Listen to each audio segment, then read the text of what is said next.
Good evening. It is 7:03, and I'll call the meeting to order and pass the chair to Councillor MacArthur. Good evening, folks. I call the meeting in order at 7 o'clock. Any declaration of financial interest? None. Delegations tonight? No, but I will pass it off to Mr. Morrison here quick. Just quick, Council may be wondering about, there's several new faces in the room, and it's just because we've had two new folks start with the town on Monday, and both of them actually you'll be seeing a lot more of. And so we have a new director of community services, as well as a new executive secretary. So Cynthia was, Ms. White, the assistant SAO, was directly involved in the staffing, and so I'll let her actually do the official introductions and say all the great things about them, because she knows the resumes better than I do. Sure. So I'll introduce the Director of Community Services, Emily Colucci. She and her family have been in Fort Smith for about 5 years, over 5 years. Lovely young family, very involved in activities in the community.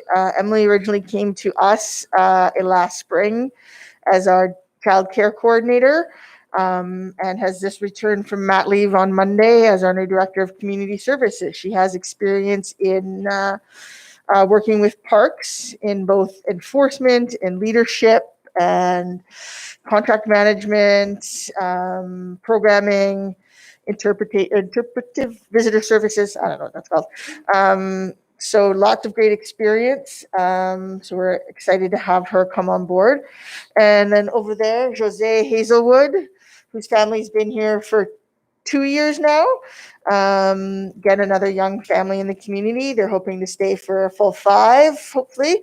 2 young children. She'll coming on as our executive secretary, lots of experience working in New Brunswick in particular, in administrative services, support services, experience in some finance as well, and health and social services. So we're excited to have her on board as well, taking Katie Reed's position. Katie is staying with us, in case anybody was worried. She's just moving over to corporate services in a finance position. Okay, thank you very much, and welcome to the town hall, or town of Fort Smith. Okay, moving on. Can I get somebody to move the agenda? Councillor Courvette. I move the agenda be adopted as presented. Seconded by Councillor Cox. All those in favor? Oh, you had a question first?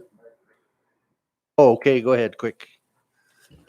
I would like to add item 10C, which is to say Town of Fort Smith lease and follow up to our leases and follow up to our discussion last week. Okay. Councillor Quebec, you're okay with that? Councillor Cox? Okay.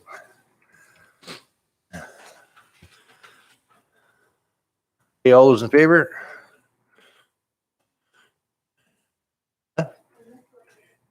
Okay, motion is carried. Okay, next we have minutes of the community services meeting from February 19th were reviewed and adopted at the regular meeting. Any questions there?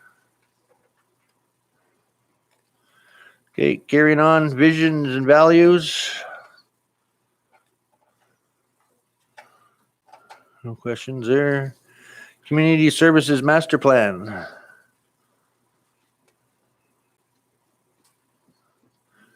Breezing, yes. Economic development plan. Okay, we'll move right into the director's report. Mr. Morrison. Thank you very much. Emily, do you have your report ready? Day 2. Yeah. I'll pass on to Ms. White. Thank you.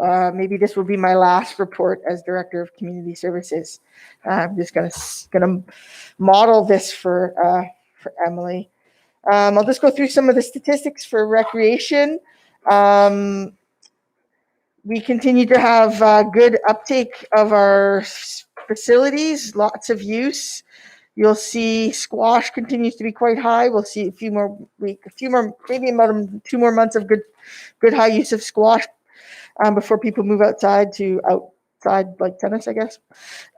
Peach Gym, good usage of Peach Gym.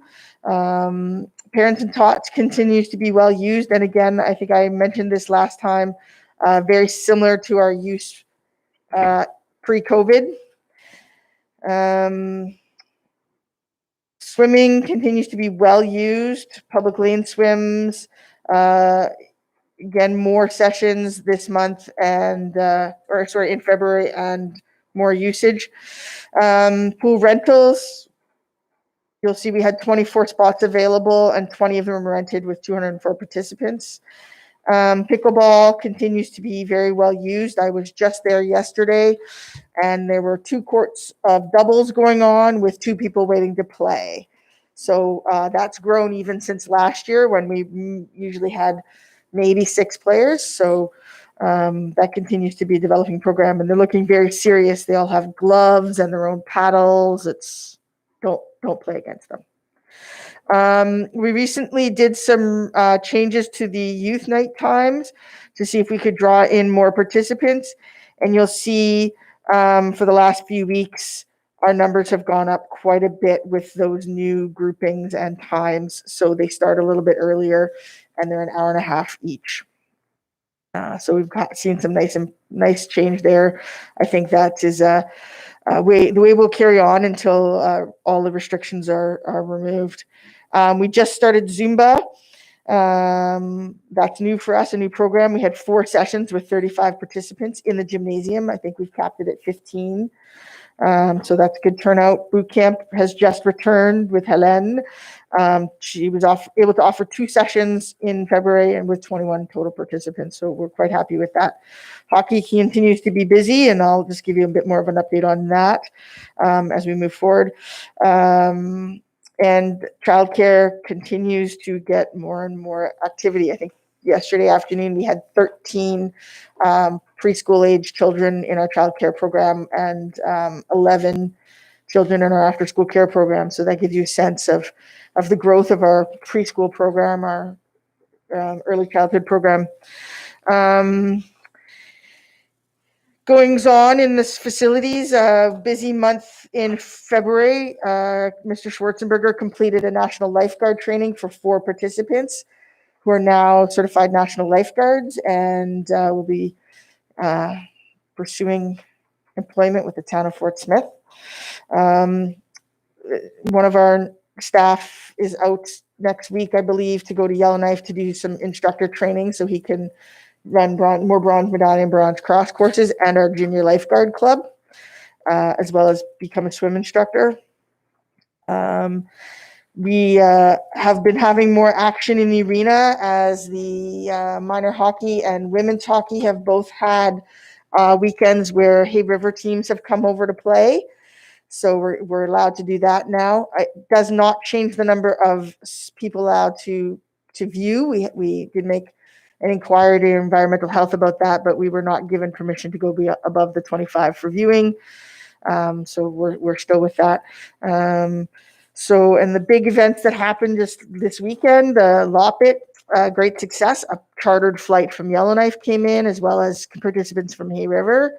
The snowboard territorials and Big Fun Snow Fest. We had 14 participants in the territorials event, with participants, again, another charter flight coming in from Yellowknife and an athlete coming over from Hay River. And then in the afternoons for the Big Fun Snow Fest, I think there were 55 or 60 participants, ages 4 to in the 40s. So we have some adult learners. It was a great event. It was packed. It was busy. It was exciting. And the weather was cooperative. As well as on the weekend, we did have 2 minor hockey groups come over, the U7s and the U11s from Hay River. So lots of participation in the community in sporting tourism. So that's the rec center. Library. Sorry, I just want to pull up. Sam sent me a list of things. Ms. Stokel sent me a list of things to tell you about. So you can see that computer use was a little bit lower in February, but again, shorter month. That's what I'm going with. We had Indigenous Language Month. We also had an activity called Adulting 101 with 10 participants. So there was 2 sessions and there were 5 participants in each session. Tech and Tea continues to have participation. We've had 1 after-school activity, 23 home delivery patrons in February. But you'll notice that our circulation stats exploded this month. So lots more people, lots more books and videos and stuff going out. Interlibrary loan requests are going well. This is a new stat, references. This was sort of to identify how many people are calling the library for information, either about research questions or other things that one might have gone into the library to ask about. The people are still calling for that information. And YouTube views 25 on our story time. Other things are, we opened for browsing on March 1st, and we've had at least 10 people every day since then. We started the Adulting 101. So 2 sessions were meal planning and fitness plans. And then last week, taxes happened, and the next one is gardening. Big change in the circulation. Did 2 more, Ms. Stokel did 2 more story times in person with the daycare. So we're getting another great reason why we're bringing all of our resources together, because we can access these kinds of programs. And Ms. Stokel's taking a multi-week course called Diversity, Equity, and Anti-Racism Training as it relates to libraries. So this will help to influence collection development and programming in the library and staff relations with the community in the library. So very excited about that one.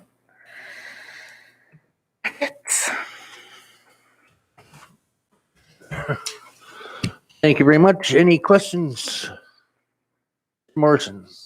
Not a question, just a bit more information.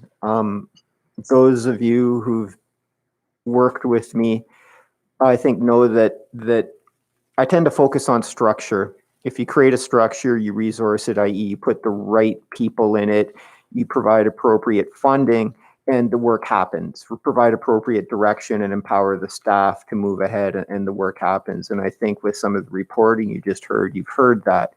We heard the call loud and clear from residents and from council that you wanted more of a focus on community wellness. You wanted a community services department that wasn't just physical recreation. And so we went through all the motions of acquiring management of the library from the GNWT, making it the center for just not library work, but also cultural work, literacy work, arts work. And we staffed it appropriately, and we're starting to see all the work that happens. And not only that, you start to see the work once you have these fully empowered groups, fully resourced groups. You're starting to see the work across borders as recreation works with the arts groups or works with the daycare groups when the library goes into the daycare and works with the kids.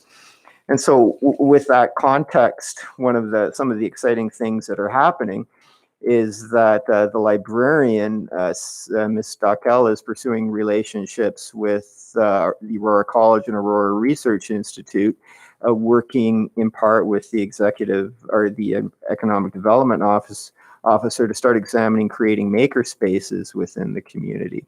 So initially, when I heard of it, I thought, okay, this is talking about going into the new library and buying things like 3D printers and green screens, which we are doing, that we would run from our own facilities. But the vision is actually becoming much larger than that, where these maker spaces may occur in other available space in the community, i.e. the Mission Park, right, where we've already received sort of favorable responses from ITI to our inquiries about taking more ownership of that space. We ran the community garden through the pandemic, and they've been looking for someone to advance it. And I know that this has been the talk of, town council and the community at large for a long time, the concept of creating an artist collective or a community art center or something in there. But we always felt that the town didn't have the horsepower. They needed to work with outside groups to do it, to actually make it happen. And what we're finding is that by putting the appropriate people in position, giving them sort of the authority to move ahead, this is almost happening organically. And so we're seeing the town move forward with partners to start looking at these opportunities. So I'm really excited about that. And I wish I could take credit for the idea, but all I did was be involved in more of creating the positions, and these ideas are sort of just happening, which is fantastic. So, it's all in the very early stages, early enough that we haven't brought anything to council on this yet, but it is still exciting, right? The other thing, just as recent as today, speaking with MACA, where MACA is looking to start getting more involved in working with communities and program delivery, sort of knocking down some of those walls. And they're looking to work with Fort Smith, and we've been kicking around some ideas with them. And two places we may look at going. One is working with them for the development of a multi-sport group, because right now there are many sports and activities in the community that don't have the support of an organizing body. They don't have the support of, say, hockey or skiing, or now we have snowboarding. And so they're missing out on opportunities for funding, whether it's badminton or basketball or mountain biking or skateboarding or BMX riding, any of these kind of fringe sports. And a multi-sport group could better sort of provide them the support they need to grow and give, again, the youth and adults in the community more things to do. And this is a great partnership we could have with MACA. One of the other things we're kicking around is Territorial Winter Games 2022 in Fort Smith. And again, I can't take credit for that one, but that would be a great initiative to have MACA on side with, right? With the cancellation of Arctic Winter Games, and we've just proved last weekend we can do hockey, cross-country skiing, and snowboarding and not even strain ourselves. I think the only thing that got strained was the N60 cash register as people lined up to spend money, right? So that's another thing we might start kicking at and determining feasibility of. Thank you very much. Hockey arena season just about over, so I'm hoping next October it changes, because the biggest comment I heard all weekend about the hockey, a lot of people in town had nieces and nephews and grandchildren, and they had to take turns to go in and watch them. So I hope the capacity is maybe 75, so then the in-laws don't all have to sit outside. Oh, it's your turn to go in. So let's hope that gets better for October. Anyway, moving on. Economic development report. Oh, fire away. Sorry, I mean, we all hope that's the case. I do want to just say, sorry, I meant to add that figure skating is because they can't do their carnivals this year because of capacity issues. They're actually going to video each of the groups doing their routine and put it out on a secure, like a closed YouTube, so that we can watch our kids skate, our grandparents. And that might be something we have to support the groups on next year if we're not allowed to open up our capacity, is for them to be able to stream these things, and that might be, just making sure that we have the Wi-Fi available for that to happen. So there are creative ways that we can support them. The groups coming over sort of was like a unexpected thing that happened at the end of the season. We weren't really expecting that. So there are definitely creative ways that we can support them in making sure that family members can see their young family members participate in these activities. Thank you. Okay, moving. Oh, some more here. Okay, fire away. Thank you. I just have a couple of questions. One is about if there are any plans for the arena for the summer months, and the other was the increased use in the circulation stats at the library, is the library open more hours or is there more home delivery? Do you know where that came from? So we are kicking around some plans for arena use this summer. One is how to support the kids who are skateboarding or using the skate park, given that it's inside the area that the contractor is using for staging. So Mr. Schwarzenberger and I are talking about, because we had done some planning for some skateboarding programming last year that didn't get to happen. So we're working on that kind of stuff. Obviously, Ms. Clucci will take that over. So yeah, we are looking at programming that we can use in the arena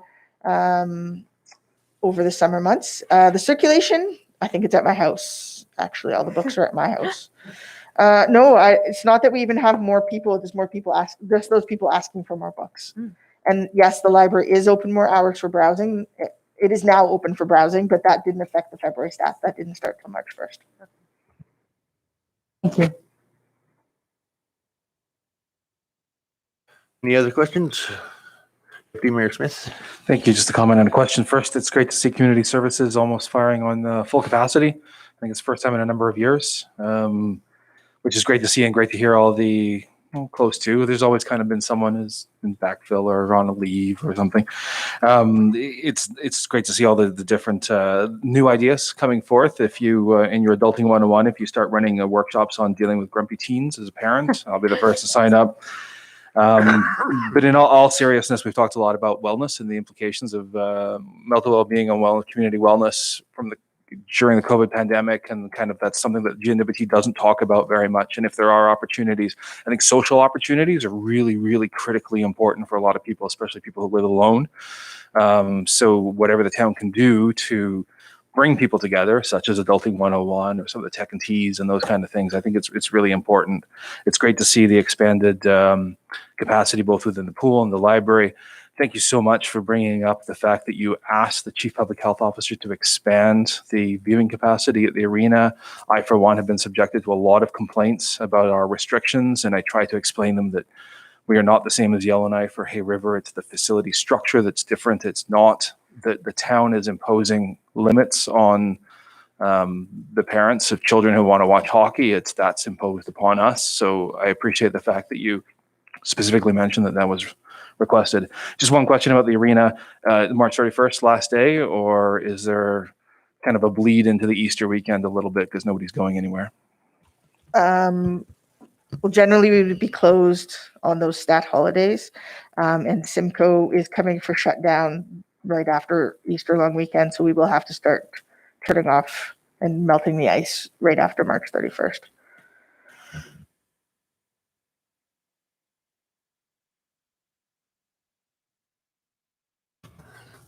Any other questions? No. Okay, moving on. Economic Development Report. Mr. Morrison.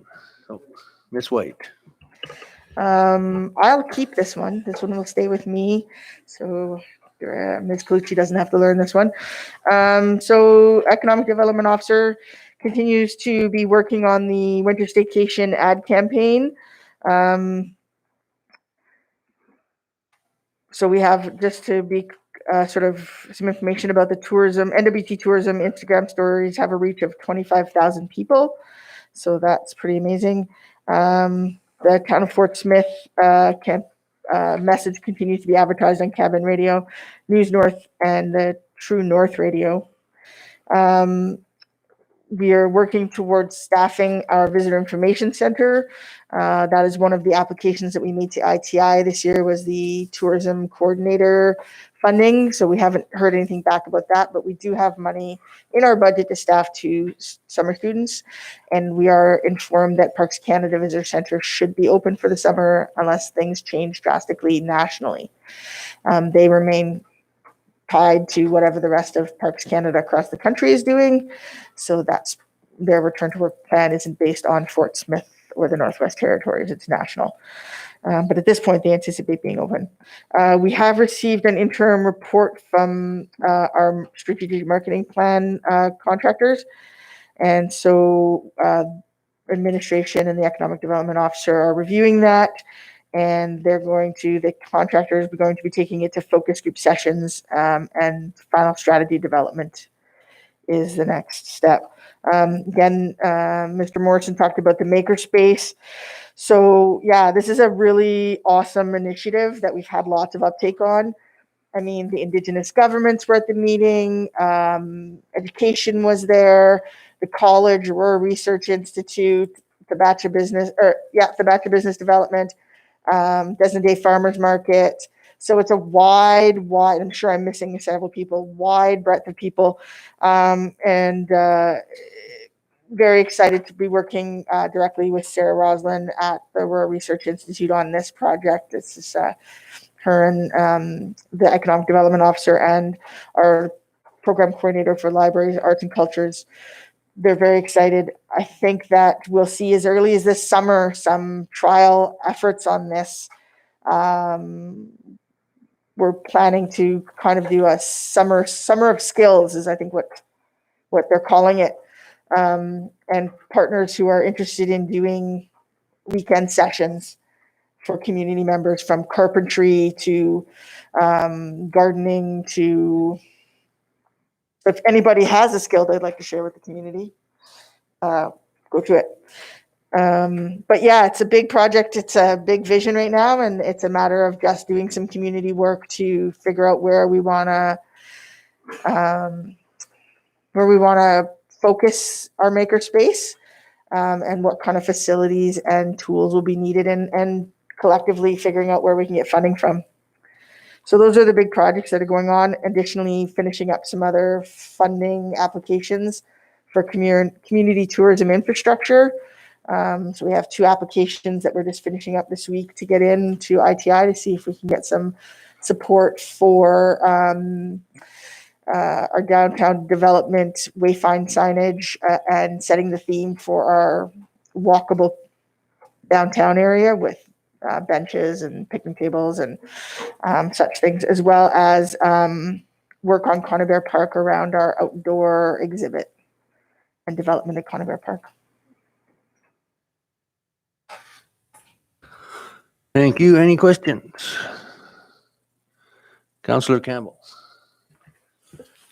Our visitor information center, do we have a backup plan if parks don't open up because of this day vacation, people coming from around the north? Yeah, we did work with the museum last year. We weren't able to put a staff member in there because of restrictions, but given that restrictions aren't as tight this year, we would probably approach the museum again and determine whether or not we can have a staff member supporting at the museum. Thank you. Yeah. Any other questions? Okay, moving on to advisory boards. Community Services Advisory Board. Councillor Cox.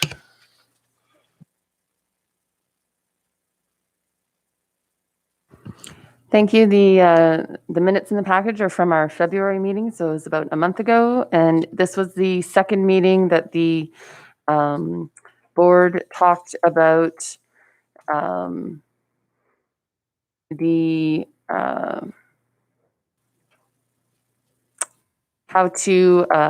town can be determining criteria for contribution agreements. We had this discussion at the previous meeting as well. It did circulate around the difference between donations and contribution agreements. So the town council has its $6,500 donation budget, from which we do project-based donations, and we make decisions on those over the course of the year. So the discussion at Community Services Advisory Boards was surrounding contribution agreements with our partner organizations, and how those organizations can partner with the town to help meet the criteria objectives identified in the Community Services Master Plan. So it was, again, some good discussion, and it is back with administration now in terms of, I believe, The next steps are developing an application form of sorts, and specifying the criteria for which organizations can, I guess, apply for those funds or justify those funds. So there was and just an update, we were scheduled to meet today, but it was, the March meeting was canceled, and the Community Services Advisory Board will be meeting. The next meeting is in a month, the second Tuesday in April, which is unusual, but I guess it's March.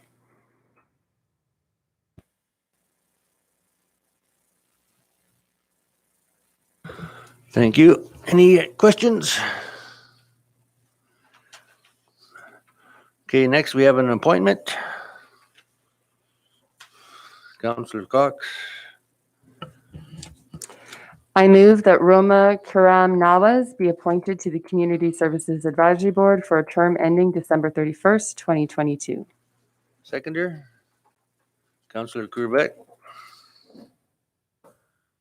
Any questions? Oh, Mr. Morrison.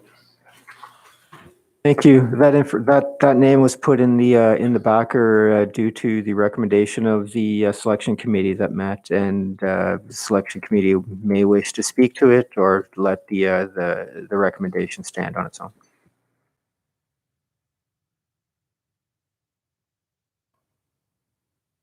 Councillor Corbett. Yes, I see some prompting there from one of my colleagues. Thank you very much. We had two very impressive candidates respond to our, one was initially an unsolicited expression of interest. As a result of our call for expressions of interest, we had a second candidate who came forward, and again, very impressive credentials. Basically, the selection committee felt that at this point in time, with it being the Community Services Advisory Board, that we would lean towards this side to ensure increased diversity in our selection candidate or selected candidate. So that's basically what it came down to. We encourage the other candidate to, if they're interested in participating on other advisory boards, there are some vacancies, or definitely we would be a priority candidate should another vacancy open on the Community Services Advisory Board. Thank you. Any other questions? All those in favor? Motion is carried.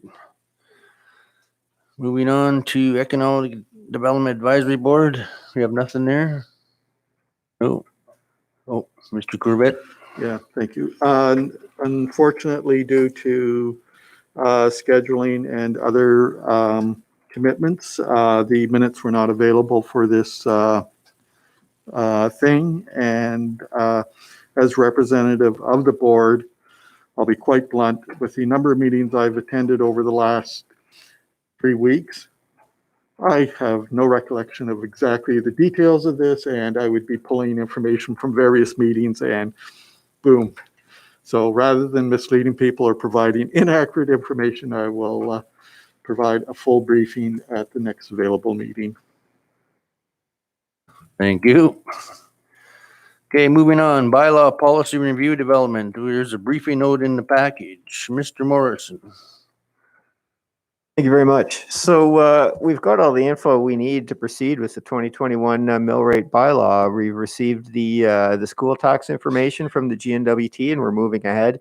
The one thing we don't have is Board of Revision hasn't met. They don't meet until the 17th of March. However, the anticipated changes from the Board of Revision meeting will be will be so minor as to not impact the content of this bylaw whatsoever. So the briefing note should be familiar. It's exactly the same as last year's briefing note, but with the new numbers in it. Basically, what we've done is we've taken the revenue requirements as approved by council in December, put them into our calculator, and calculated the various mill rates for the various taxable zones.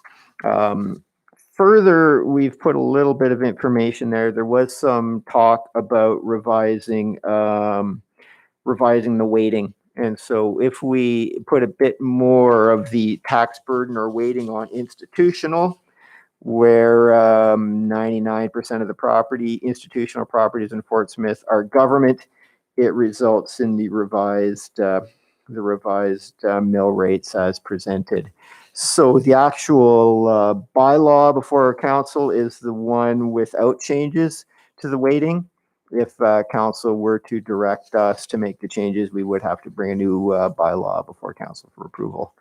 Timing on this one, of course, is the sooner we get approval of council, the sooner we can get tax notices out and start drawing in the revenue.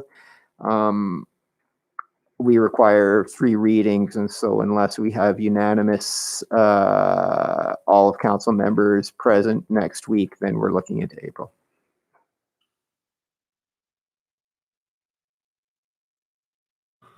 Thank you. Okay, we have a recommendation on the floor. Looking for a mover.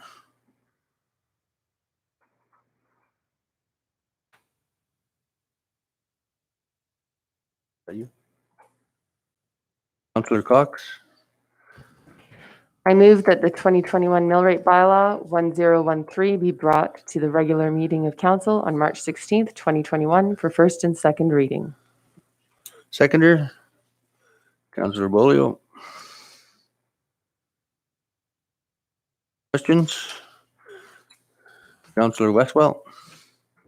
Yeah, just that if we were to go with the scenario with the weighting 105% for institutional, could that change still be made or recommended this evening, but brought to council for next week's meeting anyways? It's going to take 2 meetings to approve the mill rate anyways, unless we're all there. Does that, I just wonder if that if that direction this evening was enough to bring the an amended bylaw to council for next week.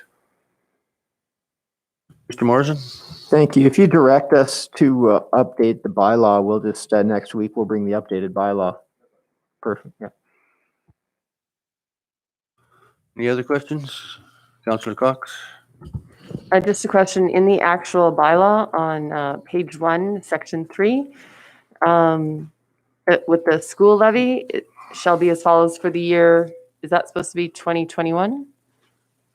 That should be 2021. We always leave one mistake in the bylaws for council to find. And so the prize does go to Councillor Cox. No, we will make sure the appropriate people are punished for that mistake. Thank you. Any other questions? Councillor Westwell? Yeah, sorry, I'd just like to move an amendment to see if the rates to the 105% weighting could be considered or could be made. Morrison? That is the will of council. Okay. To understand the monetary values, I think we presented you the outcomes of those changes in the budget briefing notes. So if you refer back to December, you'll see how it actually will impact the property taxes on a property valued at $300,000. Thank you. Mr. Councillor Corbett?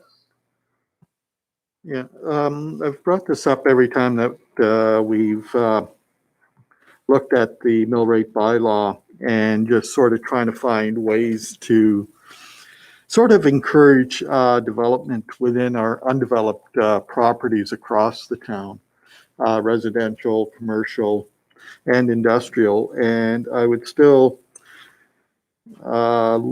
advocate and encourage that we look at a slight increase to those just to sort of if nothing else, send out a message that this town would like to see people that have been sitting on properties anywhere from 1 year to 30 years as undeveloped properties that please develop those properties. It will result in some economic development and growth for our community. And secondly, it will serve as a ways for the town to be able to increase the amount of revenue we're bringing in on that property. And that can go back into providing services to our community. So it would be nice to see development of some development amongst our undeveloped properties out there. So again, I just want to bring it forward. It's something I've been, it's the third time that I've brought it up during our 3 readings of the bylaw or the mill rate bylaw. Thank you. Thank you. Deputy Mayor Smith. Thank you. Yeah, we when I was on council in 2010, I believe, when 2011, when West Grove, the new subdivision was developed, and the initial development plan included a requirement to develop your property in some form of capacity within the first 2 years, and there was significant pushback from community residents on that. And I don't know if it was that or it was the fire safe siding and metal roofs and the other stipulations. There was an effort by council to try and control the scope of development, I guess. Or I totally agree with you. I don't think the mill rate bylaw is necessarily the place to do that. I would like to see maybe, I don't know if this is something for the Sustainable Development Advisory Board to tackle, but looking at undeveloped properties in town and incentives that council could consider to develop said properties. I think it's part of our downtown development strategy, part of an economic development strategy. I'm just not sure it belongs in the discussion of the mill rate bylaw. Thank you. Councillor Corbett. Thank you, Mr. Chair. Just a quick response to Councillor or Deputy Mayor Smith's comments. I actually did some research over the last month or so into this, and it is not uncommon amongst other jurisdictions, even in the NWT, to have a higher mill rate allocation to undeveloped property. So it's not like we're going to be venturing out into new turf or anything. So again, I'd like to bring it to the attention and sort of maybe it's enough to encourage some of the people that have been sitting on undeveloped properties for ages to really look at opportunities to start developing that property. Thank you. Councillor Westphal. Yeah, this was while I wasn't on council, so SDAB did actually make that recommendation, and we actually recommended that the Town of Portsmouth Council actually consider taxation as an option for incentivizing development of derelict and vacant lands. It's in the housing analysis paper. It was not a formal recommendation like the comprehensive housing strategy, but it was one of the items of consideration but was to council's decision to come up with ways to actually do that.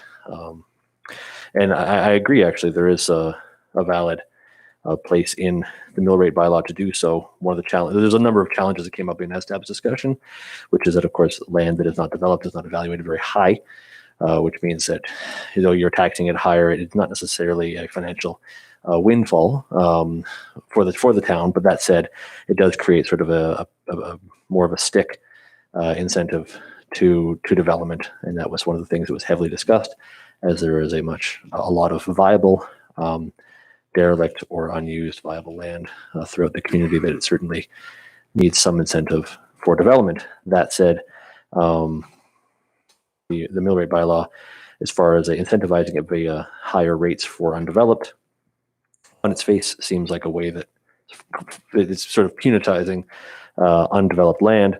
Is a little bit messy in that it doesn't necessarily ensure development because of the sheer volume of the land is going to be lower. It would require a rather large increase and variation in order for it to be considered or be noticeably punitive. But that said, it's all for us to consider. It was one of the many items that was heavily discussed, was that, you know, the town of Fort Smith has a lot of land that sits vacant or derelict. And how do we address that to incentivize development, but also infill, right? We have a empty core and with land that is unused and undeveloped or derelict. Anyway. Thank you. Councillor Cox? Further to Councillor Westfall's earlier comments about considering the increased weighting for institutional properties, I'm just wondering what other properties are institutional other than government? I'm just wondering about unintended consequences on other properties that would not be included in government. Mr. Morrison? Thank you. My information is several years old, but when we first looked at revising the weighting, it was after the general assessment when we were trying to look at, you know, revising weighting to address the really high valuation on improvements that came through.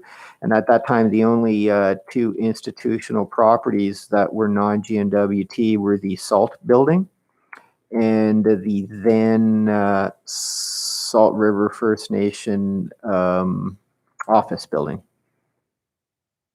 So the school, I don't know the exact name of it, and the Salt River First Nation office building. Not the new one; it hadn't been built then, but the old one. Those are the two institutional properties.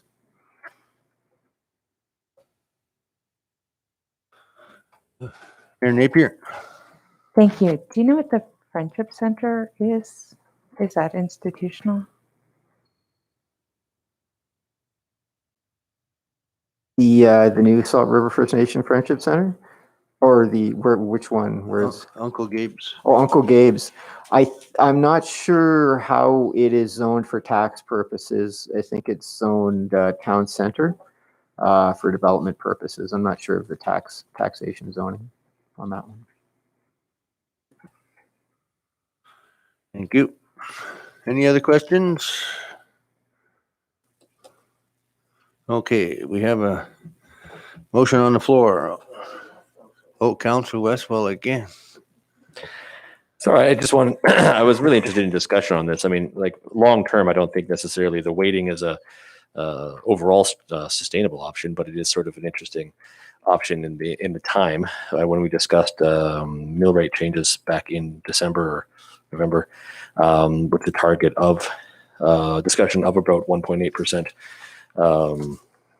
That's what the math that we've been provided for is the extra weighting, and that's why I bring it up. Is that when we were considering the mill rate increases or the budget in December, that the weighting that we sort of settled on, or at least I felt we sort of settled on, was the presentation of, besides the revenue increase that we were targeting, that the estimated actual increase on residential would be approximately 1.something%, and that was probably due to if we decided to weight it differently. So I support that again this year. I don't know how long we can keep that up for, but without becoming punitive to our larger holders of land and institutional users. But considering the percentage of difference that it makes for what is still industrial, commercial, and residential, that all sort of benefit from the particular weighting, I still think it's favorable at this time.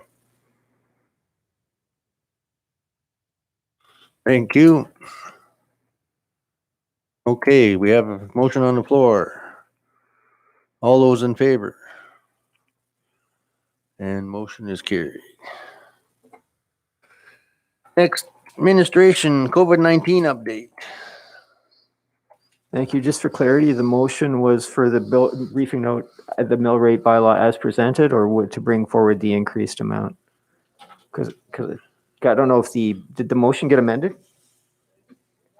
The motion didn't get amended, No. so you discussed it, but you never made the amendment. So the motion that went forward was for the mill rate bylaw as presented without the change to institutional weighting.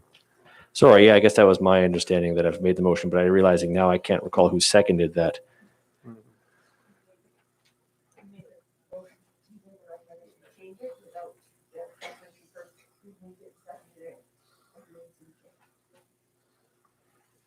Well, that became messy then. I did. My intention was to move in support of changing the weighting. I'm not sure if there wished to be clarification from the chair's perspective on that with other members, but that was my intent.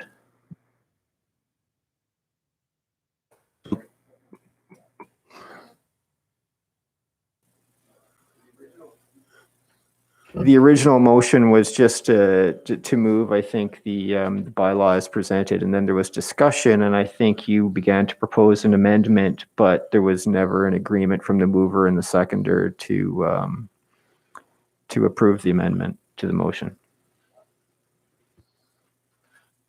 Mayor Napier? It is just a recommendation that goes to the regular meeting of council, so we could request that a second option be presented at the regular meeting of council. I'll bring both, and you can choose next week. Thank you. Okay, Mr. that'll Martin. work.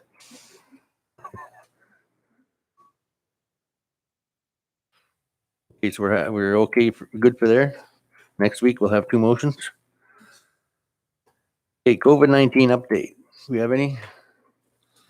Not much. There's not a lot of change from last week. Last we heard is 50% fully vaccinated.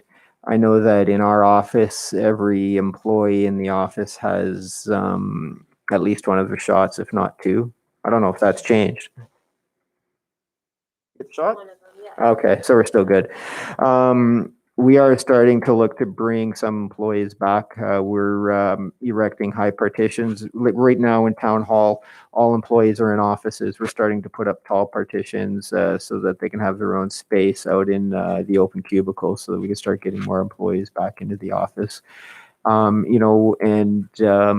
We're watching. The hope is that once a certain percentage of the territorial population gets vaccinated, i.e. 75% or some magic number that hasn't been revealed to us yet, we anticipate additional rollbacks of restrictions. Perhaps we move to phase 3, perhaps border restrictions are lifted, perhaps other restrictions are eased. So we remain hopeful that more people will get vaccinated, and then the outcome of that is that we will see an easing of restrictions in the north. Thank you. Yeah, last note was 32% of the territories have had both vaccines so far. That's not bad. Okay, moving on. Communications Committee. Do we have anything there? Councillor Cox?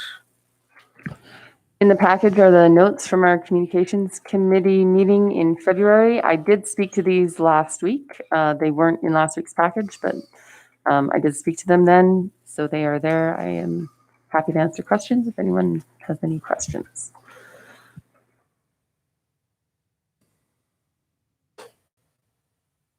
Mr. Morrison? And just a note, in our efforts to take some pressures off of the executive secretary, we've turned the communications committee meetings into workshops as opposed to minuted meetings of council. Having said that, Councillor Cox, as the chair of the meeting, has chosen to basically take minutes, which is excellent. If council sees anything in those notes that they wish to move forward as a recommendation, they can feel free to do so. Otherwise, administratively, we'll continue to work with the committee to advance some of the action items identified. Thank you. No further questions. Okay, next we have Wood Buffalo Frolics half-day civic holiday. Looking for a mover.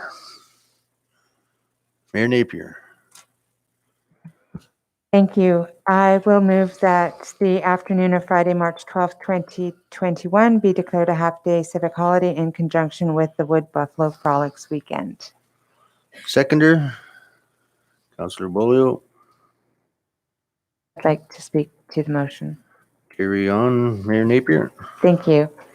I know we have did have to get the motion out in order to reach a deadline for communications out to the community. Excuse me. However, I just did want to clarify that we do understand that there are not wood buffalo frolics this weekend. The town doesn't organize the frolics. It is done by organizations, by volunteer organizations. However, with COVID and everything that comes along with it, we felt that it would be beneficial to the community to enjoy the Friday afternoon off that would normally be in conjunction with the Wood Buffalo Frolics, as we do, I believe, have a bylaw or a previous motion of council regarding the Wood Buffalo Frolics weekend. So we're just hoping that the residents of the community can get out and enjoy the fresh air and the sunshine this weekend, and maybe get out on the land. Thank you. Further questions? All those in favor? Against? Abstained? Okay, motion is carried. Councillor Campbell, you want your name noted? Councillor Campbell objected to the motion.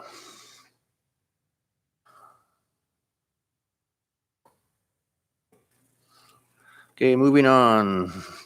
Town of Fort Smith leases. Councillor Westwell. Hi, everybody. So I actually prepared something here in writing I can pass around. I got a few, I think I got like 10 copies or something like that, just so everyone can read. I tend to ramble.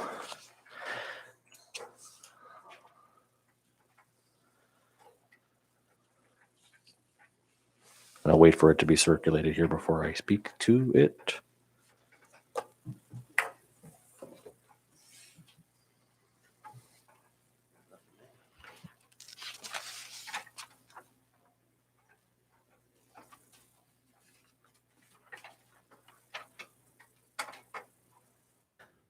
Share a copy with the member of the gallery, or I'm not sure. Did I end up with enough?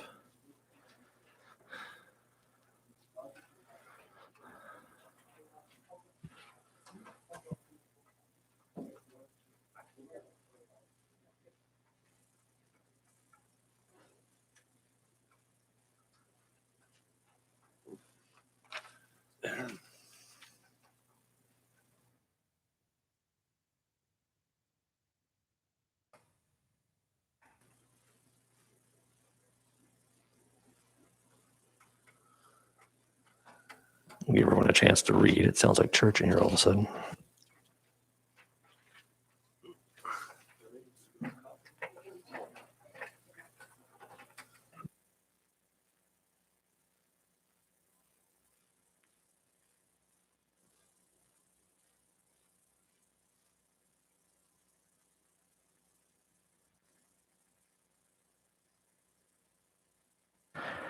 Okay, so after following last week's meeting, where I left asking the question of what exactly is our position, what exactly is our approach, what exactly are we hoping to do, I'll start with the recommendation that I've put forward here, which is to say, whereas the town of Fort Smith has regularly found itself in antagonizing positions with leaseholders within the town of Fort Smith facilities and lands, whereas the town of Fort Smith seeks to act in the interest of all residents and address the needs of all town of Fort Smith facility users, both fairly and equally, whereas the needs of the town of Fort Smith can change over time, and the ability to enact change is an instrumental component of good governance and leadership. I move the town of Fort Smith no longer enters into private leases for space or lands within the town of Fort Smith facilities or spaces when such leases do not allow the town of Fort Smith to determine the use and design of a space, or that prevents the public or a public user group from being able to access the space at the discretion and determination of the town of Fort Smith. I'll leave it at that to see if I have a seconder, to which I can then speak further to my motion.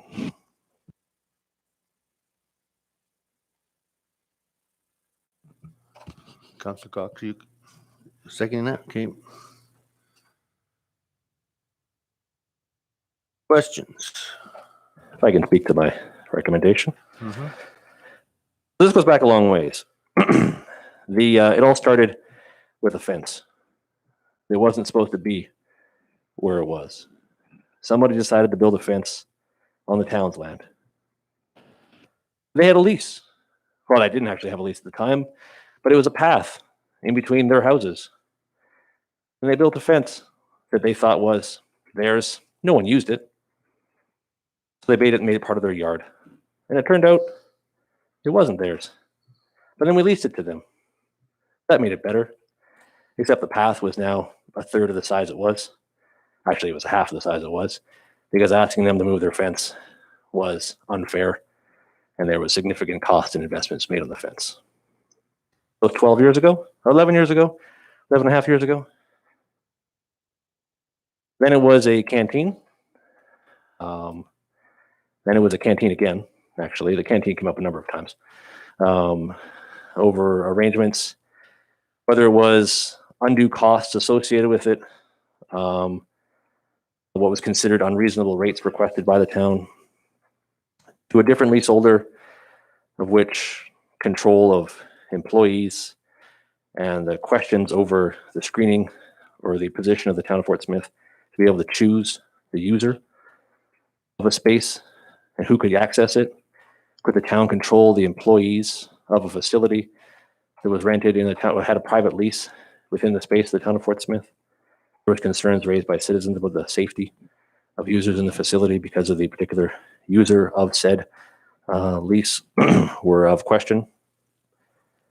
At the time, I presented myself as a position of not supporting any of the leases. I'd already given up on leases in the space because of the sheer cost associated, mostly, of providing leases to the kitchen at the rec center.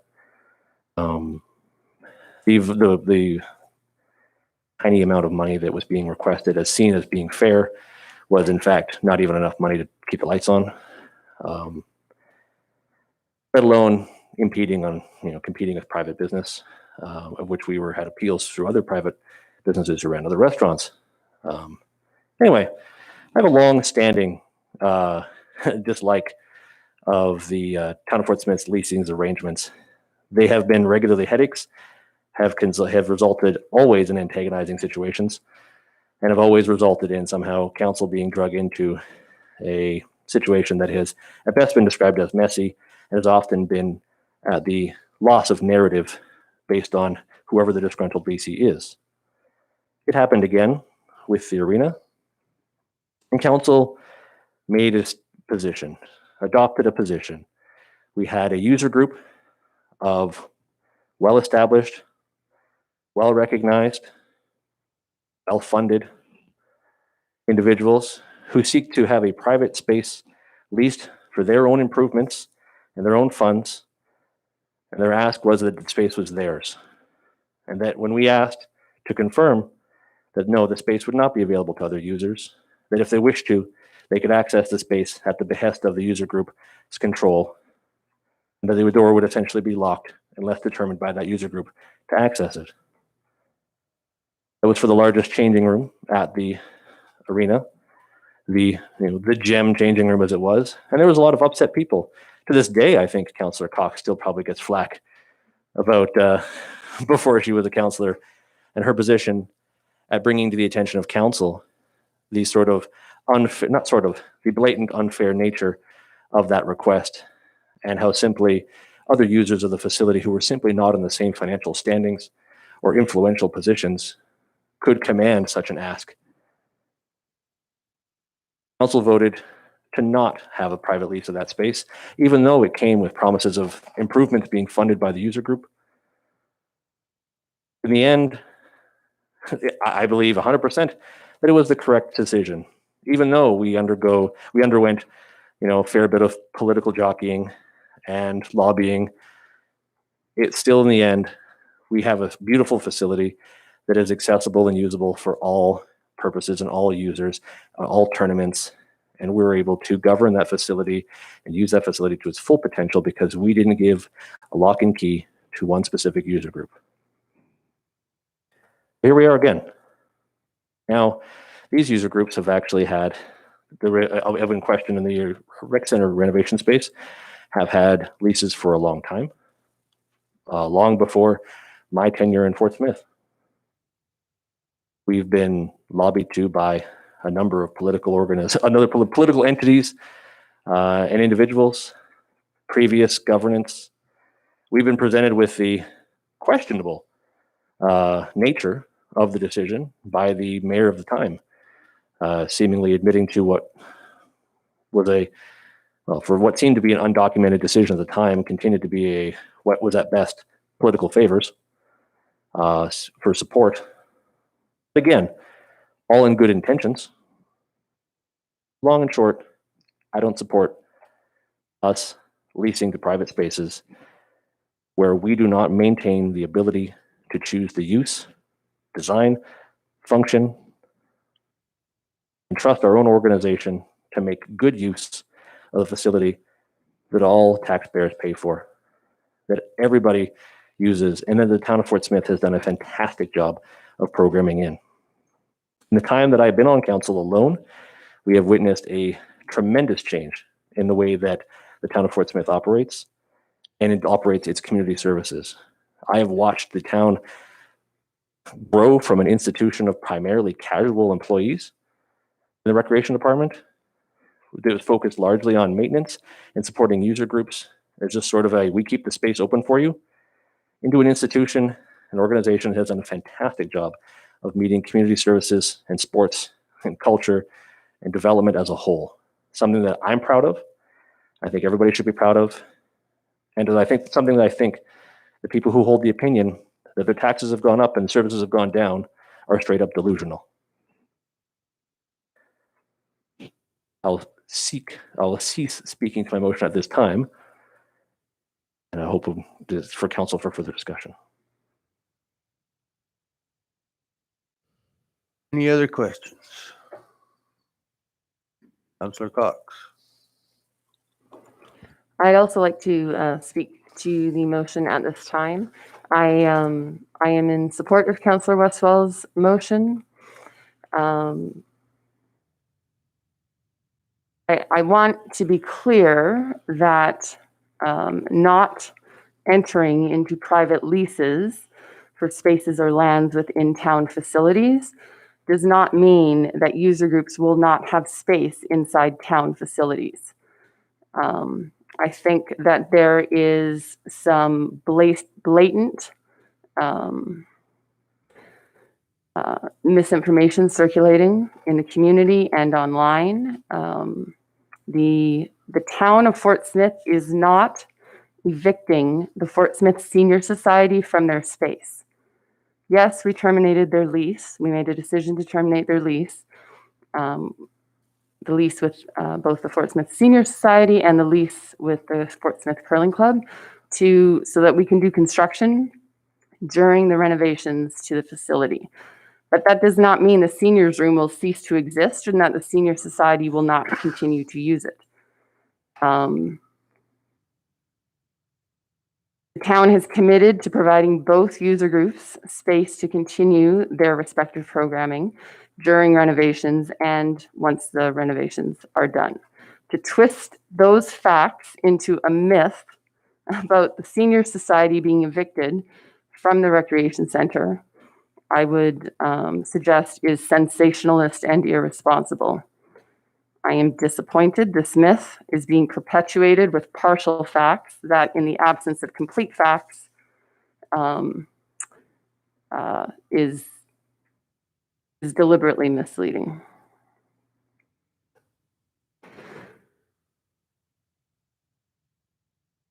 Councillor Westwell has already addressed the challenges with the corporation having private leases with users of its facilities. While I am not in support of private leases, I am in support of user agreements so that user groups can be guaranteed access to space within town facilities specific to the recreation center once renovations are done, and during renovations if they so that they can continue programming during renovations. I hope that the town council, and town staff can continue to work collaboratively with user groups in the community to ensure that that users have access to town facilities to do programming and provide services, because that is our role and responsibility to do so. That is all. Thank you. Thank you very much. Any other questions? Councillor Corbett? Thank you, Mr. Chair. I was originally planning to leave these comments till the municipal services meeting, but since we're in discussion regarding the leases and more specifically our situation with the elder or the seniors room lease. First off, I'll speak to how I felt about reading on Facebook. I've learned over time not to let my initial reactions or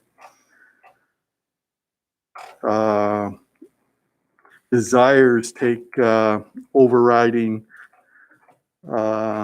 maneuvers on my brain in making decisions. So I thought about it. I went from being infuriated by the insinuation to just being plain insulted that this town council does not respect elders.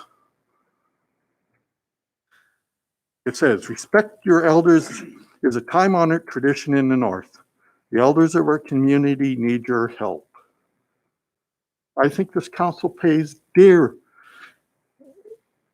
respect to elders in our communities. We have programs and services far beyond most of those that are offered in any other community across Canada.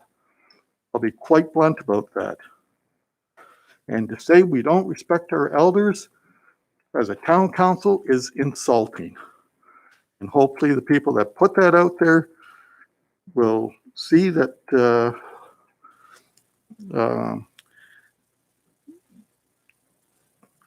error in their way. I won't go on anymore about that. Second point I wanted to make is with regards to the petition that's online. I acknowledge we all have the democratic right, and I think it is a admirable way of going out and soliciting input and things like that. Unfortunately, I was disappointed that I went on and looked at how many people had signed up. Unfortunately, you can't see who signed up, but people are allowed to leave comments. And one of the comments was actually left by a notable community leader. And I'll read right from the posting, which was actually posted twice on the petition thing. Our seniors are our foundation. 100% agree with that statement. We all must support them and independently contribute to our community. Again, I fully agree. Not shove them out the door by town council. Where the hell did that come from? It's inaccurate, and to post that on Facebook as factual and as a community leader, shame on them.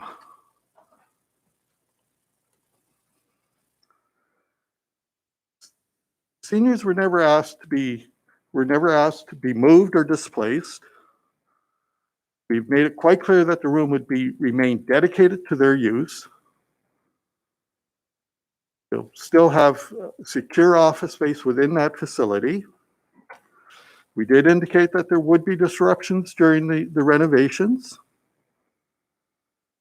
That's only notable when you're doing a major $4 million renovation to improve services and accessibility to our community. I think that we could work around that.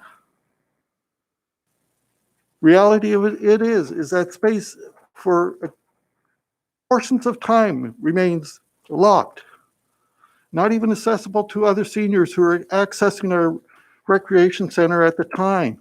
They're there for pickleball, swimming lane swimming, things like that. I think that room should be open for any senior to use anytime that they're in the recreation facility.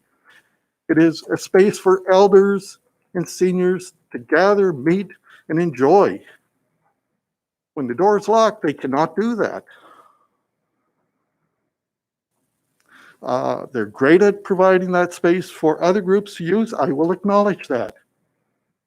With one of my other hats on, have actually used the space and provided a donation for it without question.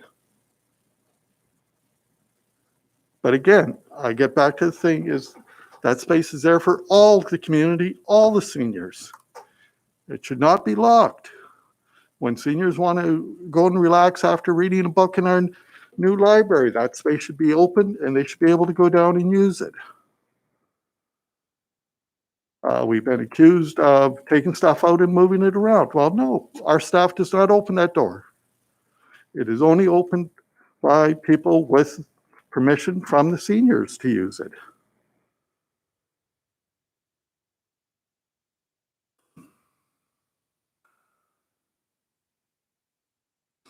And I read the words of the petition. They're asking everything remain the same. Maybe it's something we look at. Maybe we can take $150,000 and put it into other programming space. Do other improvements to the facility. But I'd like to leave the door open to see what was brought forward as a vision of how that space could be used, that to be realized. Thank you very much. Thank you. Any other questions? Councillor Campbell. Okay. By the way, I'm not in favor of this motion. I'm going to be signing that petition when I see it. And the seniors don't prevent the public from use it. They have to go and ask to use it and all that, from what I understand. It's not, and they use it quite a bit. And then why don't we all go to a seniors meeting, see what they involve and everything, instead of just sitting here. We're basically evicting them. Saying, oh yes, you could come in there and do the room and use it after.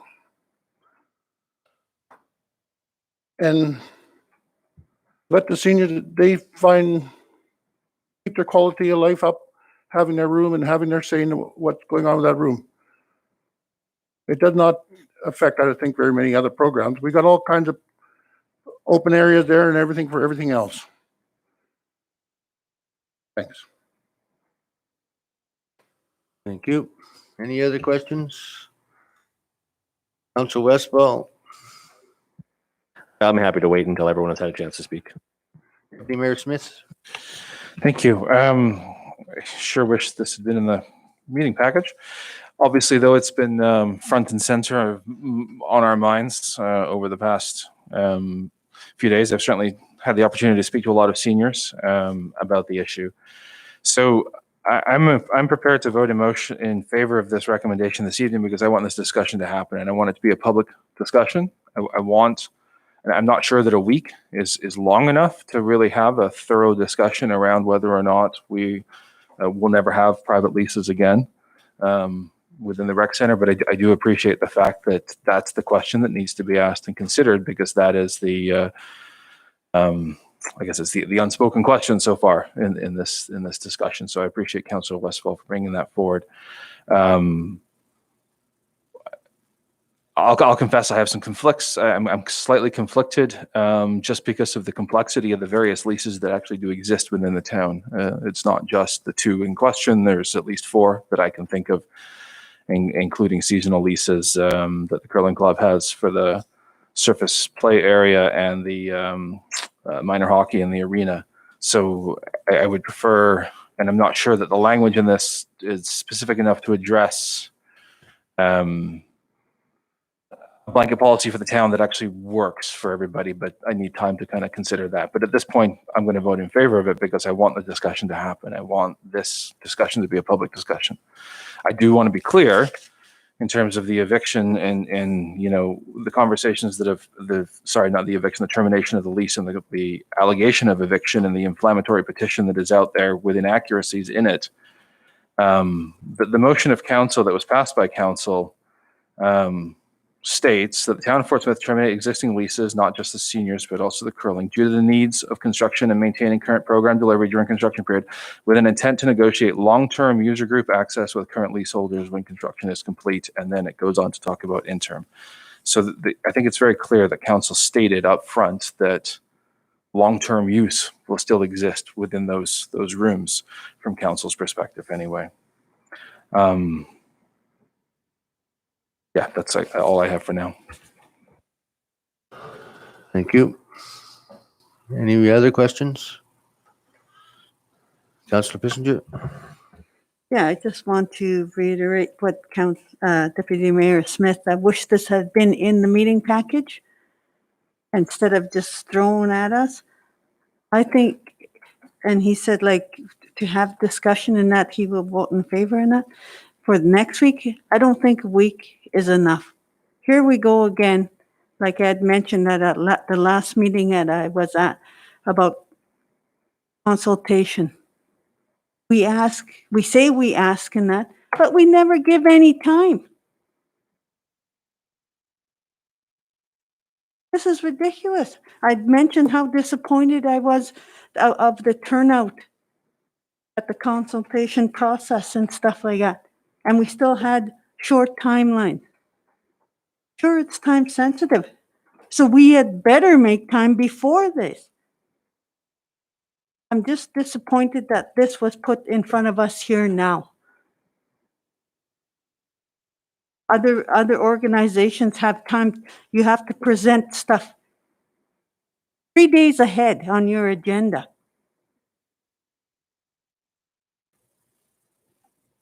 I think this just adds fuel to the fire.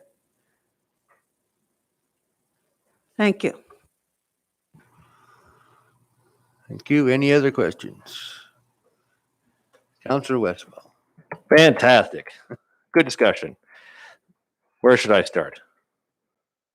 I'm going to try to not fall into hyperbole, even though that has been the common thing. Meeting with the seniors. First meeting we had with the Senior Society was the second day after we had been presented with drawings from the administration had gotten from the architect, a meeting which council administration was accused of, by allegory, being Hitler and Stalin.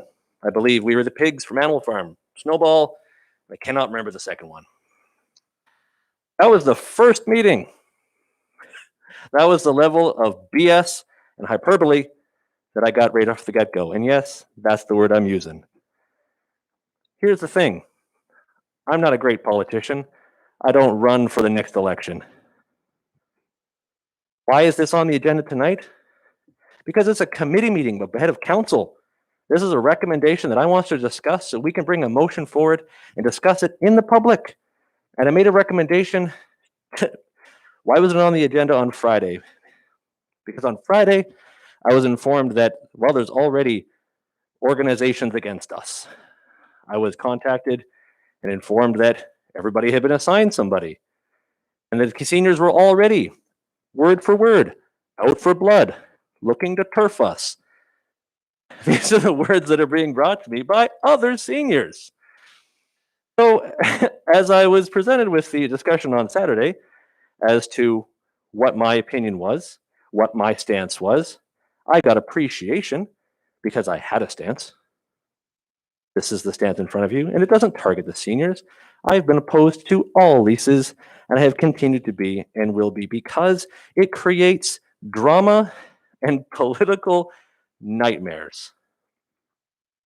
We have, this is on tonight's agenda because this is how this happens, Anne. We don't just have one meeting a month, we have 3. We get to just talk about things at committee so we can bring them forward to council and discuss them.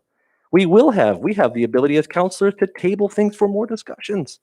This is the process. This is why I wanted us to have some form of stance. This is just my bloody opinion. You're welcome to oppose it. Let's just discuss it. Let's have an opinion. This is just mine. I want us to see us have something. What's our stance? We have tried to play the wet noodle approach for this process. We were presented with a study a year ago that gave us the usage analysis. All we had to do was say that, well, we want to address the usage analysis by coming up with a better way to use the space. However, a pandemic has happened, and there's been a messy process, we'll say, in trying to move things forward and trying to have meaningful discussion. And obviously, because this is a huge issue, we're being presented with something that's a hard decision to make. And if you break it down in a way that makes it that much more hard, which is to say, if you don't look at it as something as simple as, do we trust our organization that we're all board members of to run fair and accessible programming for our people? They do it for every other user group. In fact, they do it for all the user groups. All that I actually want is us to be able to use a space when it is not in need. I was presented with public opinion who asked that very thing. Why can't there just be a situation where you guys are allowed to use it when it's not in use? I agree, 100%. But as we've already been presented with a petition and a stance, and apparently a decision that was made a year ago anyways to not make any changes, regardless, I've been to 3 meetings now, which we were all invited to as council and seniors, and the stances remain the same. It is shaken out that realistically the access control is a huge issue. Well, it's an issue for me as well. And it's an issue with all the user groups. It's not just the seniors. There are other user groups affected by this. I'm aware that this affects other areas, and I still support it because I think that I've intended to make the language specific to the fact that I know that the curling ice surface isn't going to be used by other users during the season when the curling ice is in. I know that the canteen at the arena is going to be run by groups who use it for fundraising throughout the winter, and often because of liability and operational concerns, they have to have a lease in place to do so. I do not intend to impede that, which is why the language of this specifies that this prevents the public or a public user group from being able to access the space at the discretion and determination of the town of Fort Smith. It does not say that no one can use it or we can't enter into lease agreements. This doesn't actually prevent us from signing a lease with the seniors. This actually just specifies that we must at least be able to, at our determination or discretion, grant usage to the space.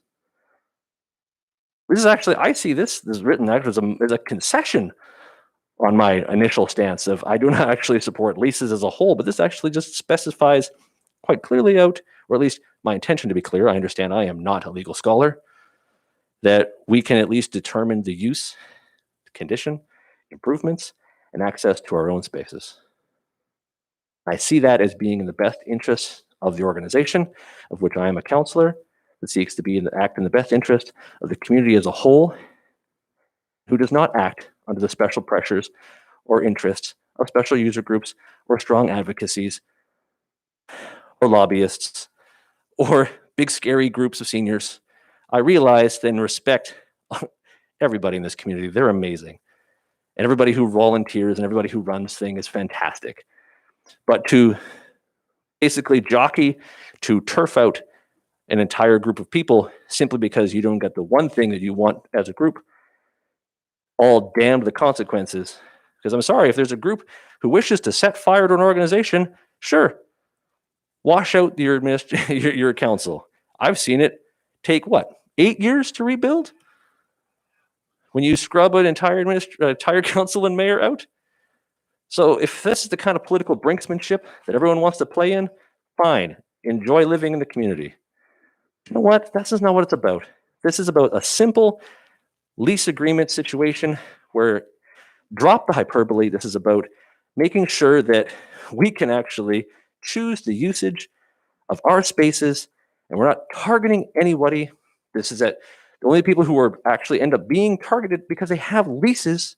It has nothing to do with them being seniors or curlers or men's hockey or influential people in the community who happen to hold land leases and maintain fences that aren't on their spaces and that prevent access to community trails.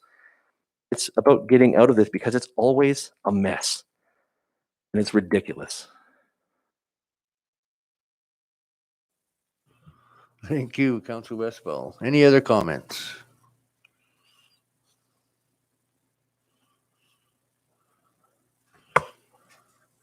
Councillor Pissinger.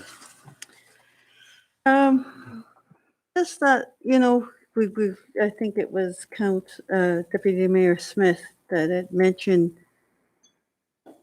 some agreements already in place with other user groups and stuff like that. Maybe it's the wording or what here, it says the access is space at the discretion and determination of the town of Fort Smith. We're making that decision. This, look, right there, that wording, I don't, it's saying we're deciding. I thought we were going to talk and come up with an agreement. Thank you. Thank you. Any other questions? Mayor Napier? Thank you, Councillor MacArthur. And thank you, Council, for your comments. Mr. Chair, I will offer to take the chair if you wish to comment on this. However, I will comment in the meantime. I have a lot of thoughts on this, and where do I start? I understand the frustration that Councillor Westwell has in regards to leases. I recall many of the situations that have come before council. I believe that the fence lease may have preceded my term on council. However, the arena, the several rec center, canteen issues that came up, including heated delegations to council after council had made healthy foods policies, etc. I do understand the frustration. I do recall some of the comments that have been made in the past year and some to council and about council. I understand the frustration on both sides, on the side of the senior society and on the side of council. Council is not evicting seniors from the rec center. The motion of council was to cancel the lease in order to go into construction. This seems to have taken a trajectory that I think was unexpected and is, I don't know, exponential.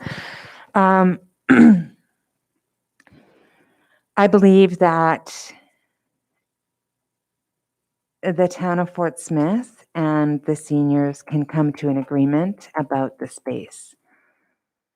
I don't think that, and I understand that petitions are a way for citizens to be heard. I understand that letters of support are a way for citizens to be heard. And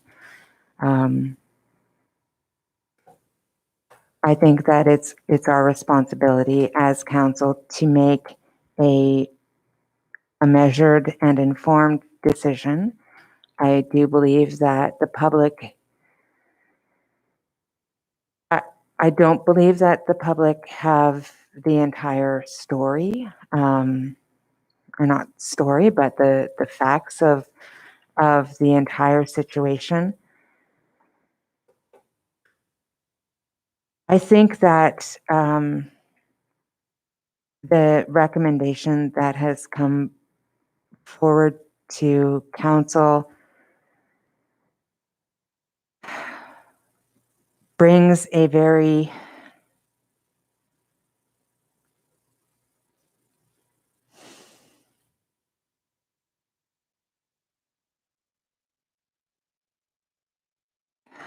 it's I do understand where the opinion of Councillor Westwell. I think that at this time there needs to be more time outside of this recommendation that we can meet with the seniors, that we can meet with the curlers, and that we can proceed with the original motion of council and come to an agreement that is beneficial for all parties involved.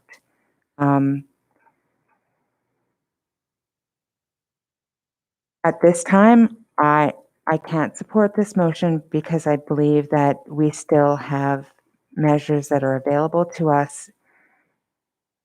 I do understand the position where you're coming from, but I think that there does need to be more. I think that there needs to be more time put to this so that I have a meeting with the president of the Senior Society on Thursday, and the meeting was intended to start a discussion not about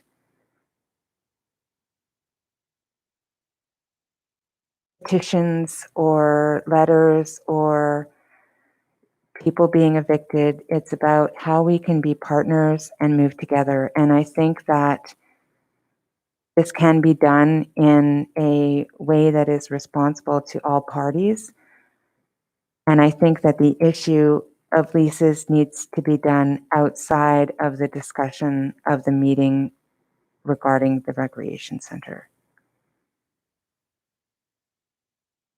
Thank you. Thank you. Any other questions? Councillor Westwell?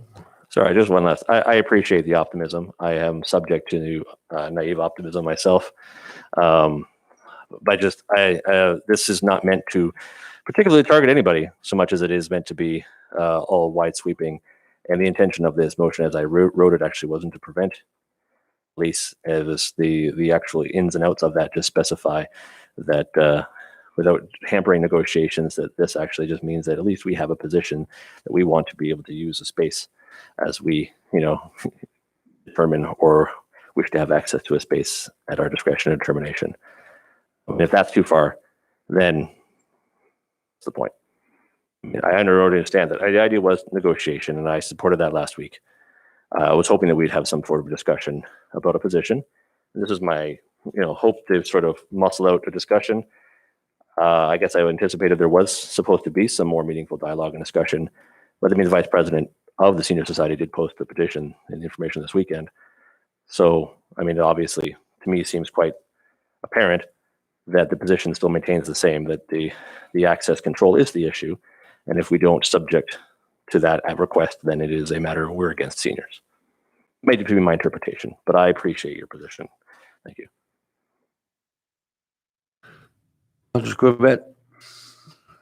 Thank you, Mr. Chair. As expressed by several other members sitting around our grand circle here, there are merits to the motion or the recommendation being brought forward. I can't say I fully agree with the timing of it. And there has been some suggesting that it might need a bit of massaging, which is why I'm going to suggest that we table this motion. Mayor Napier? Thank you. I did want to make an additional comment, and it's not. Oh, sorry. Go ahead. The request would be, if it's motion to table, that it would be seconded and there is no debate or discussion. It would be voted on.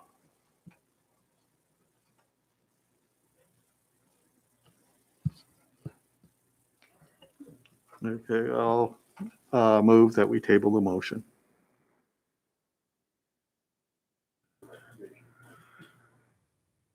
We have a seconder for that motion.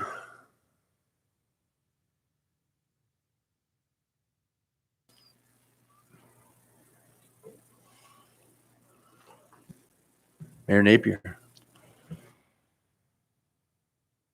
Thank you. I will second the tabling of this motion. I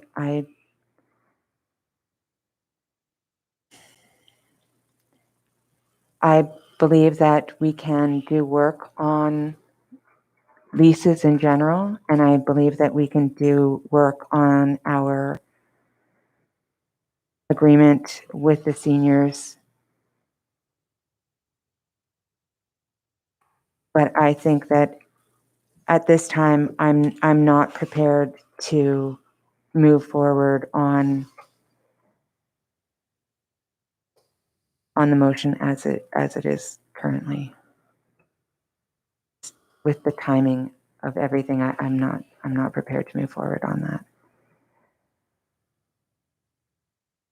With seconding the table in motion, that ends discussion.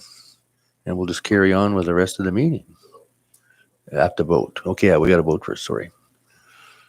All those in favor of tabling the motion? We have 2. Opposed? We have a whole bunch. We will carry on with the discussion.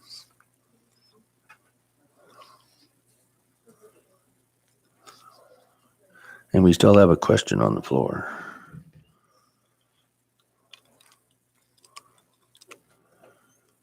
Deputy Mayor Smith. Thank you. So obviously some unexpected twists and turns here. I just want to reiterate that I'm voting in favor of the motion as presented today. I've raised some concerns about some of the language in it. I'm not convinced that I would currently that I'll vote in favor for it at a regular meeting of council, but I want the discussion to happen in the public. I want to hear what the public has to say about this. And I think that the most effective way of doing that is to bring the motion to regular meeting of council. It can be tabled at regular meeting of council. It can be deferred to a special meeting later if there needs to be further conversation. But I think that this is kind of what the heart of the matter is, and we need to have a public debate about it. And I appreciate that the timing of it is not the sentiments expressed by the mayor around meeting with the president of the senior society and trying to find some kind of common ground to move forward. That's a very important part of this process. And I think that was the recommendation of the steering committee, which came to corporate services last week, was to immediately enable those conversations to happen in a way of seeing some kind of seeking some kind of agreement and common ground. However, I do believe that this is debate that needs to be had, and the best way to make that debate happen is to recommend that it go through the regular meeting of council, and then we can hear what the public has to say, and we'll come back more informed and have a better understanding of where people stand. I know I've had my earful over the last few days, and I'm sure I'll get a lot more, but that's part of our process. That's part of our role as councillors. So I think it's really important that we do move forward with this. Thank you. Thank you. Mayor Napier, if you want to take the chair for a minute, I'd like to make a comment now. Thank you, Councillor MacArthur. Okay, well, let's start. Now, you start talking about not terminate, it's negotiate, isn't it? You have in here during the renovations, and then negotiate a new user agreement. You cancel it, then you want to go back in and negotiate. That's the problem. Why did you cancel it? It's going to be their room when the renovations are done, right? Right. Now let's go back to the arena. There was the fire. The arena was closed for, I don't know, I can't remember, a couple of years. Minor hockey always had the canteen. Who's got the canteen today? Minor hockey. Nothing changed. Why are we changing the rec center? Their room. It's been the curling club space since the building was built. Doesn't make any sense to cancel it, then renegotiate it after it's fixed up. That's, I think, where the problem stood or stands right there. If you hadn't canceled it, we wouldn't have been sitting here wasting 2 hours tonight. Should have never been canceled. Okay, thank you. Thank you, Councillor MacArthur. Do you wish for me to keep the chair for the remainder of the conversation? No, I'm fine now. Thank you. Chair is passed back to Councillor MacArthur. Any other questions? Okay, we have a motion on the floor. The motion reads, the town of Fort Smith no longer enters into private leases for spaces or lands within town of Fort Smith facilities or spaces when such leases do not allow the town of Fort Smith to determine the use and design of a space, or that prevent the public or public user groups from being able to access the space at the discretion and termination of the town of Fort Smith. All those in favor? 1, 2, 3, 4, 5. Against?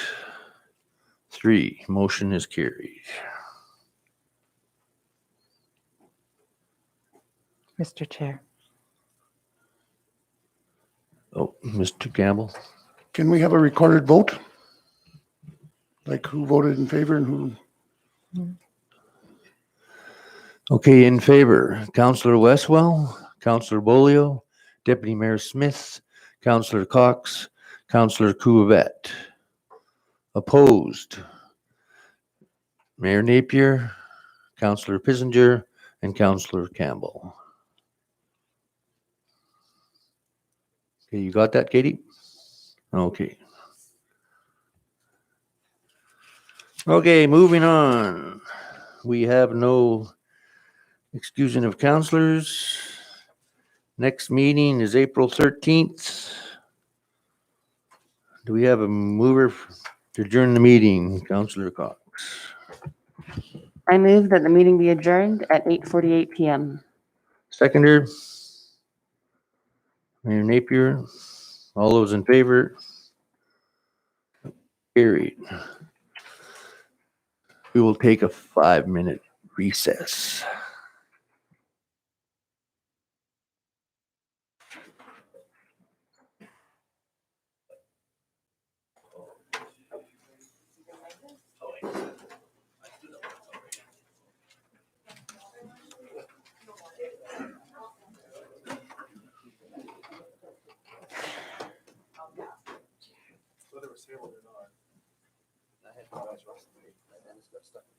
Oh no. So you've done a lot of sitting already. That bouncing around too. Oh. I don't think it would change it.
Okie dokie, everybody.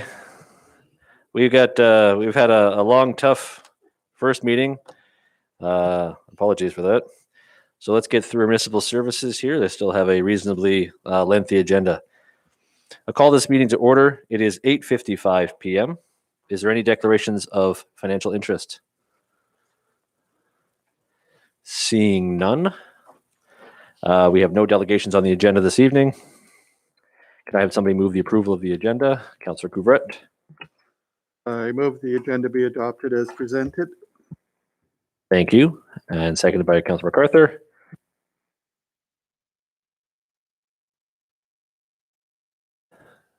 In your package, there's a copy of the minutes from our last meeting.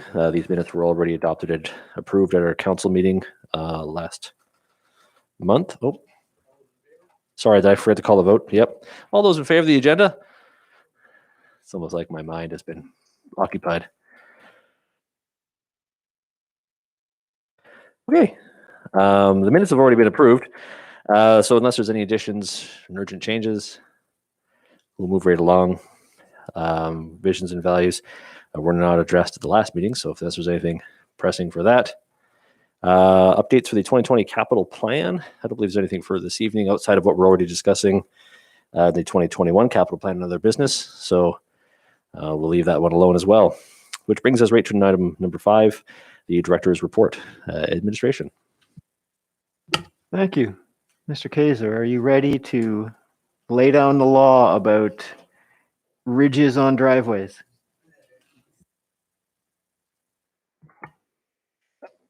We'll get into that in a bit.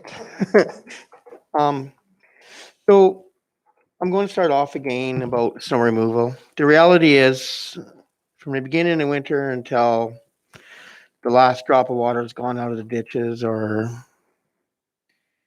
and the risks of to the residents and residential properties, snow removal is and preparation for spring freshet is what we do all year. We start when it snows. We get the driveways, or not driveways. We get the roadways and the sidewalks. Once they're done and residents are able to move safely throughout town, the reality is we start removing snow. We remove snow from ditches, sidewalks, or ditches, parking lots, town parking lots. So it's an ongoing theme every month as part of my director's report. And I just want to say that this year there has been a lot of snow. The frequency, the amount of snow we've been getting, but thank goodness, hopefully it's coming to an end soon. So I'll carry on. Public Works is continuing the snow removal in the central core. We're now working, concentrated on the areas of King Street, St. Mary's, Cummings Avenue. There's a huge drainage corner door that runs alongside Councillor MacArthur's house behind the rec center, and it flows down Raven Street. If anybody ever had the chance to see the amount of flows that go through there in the spring, and importance of that corridor. So we are working on that. We do have to get back and do the flat areas of town that we call it amongst ourselves. We call the flat areas where there are no ditches. Includes McDougall Road and different areas through town where the flat areas. Tamarack Trailer Court's another one. As mentioned by Ms. White, Simcoe is coming up the first week of April to shut down our ice plant. We are piggybacking the costs of Simcoe getting here because it is a huge cost to get them here with Hay River. So that's when it's scheduled.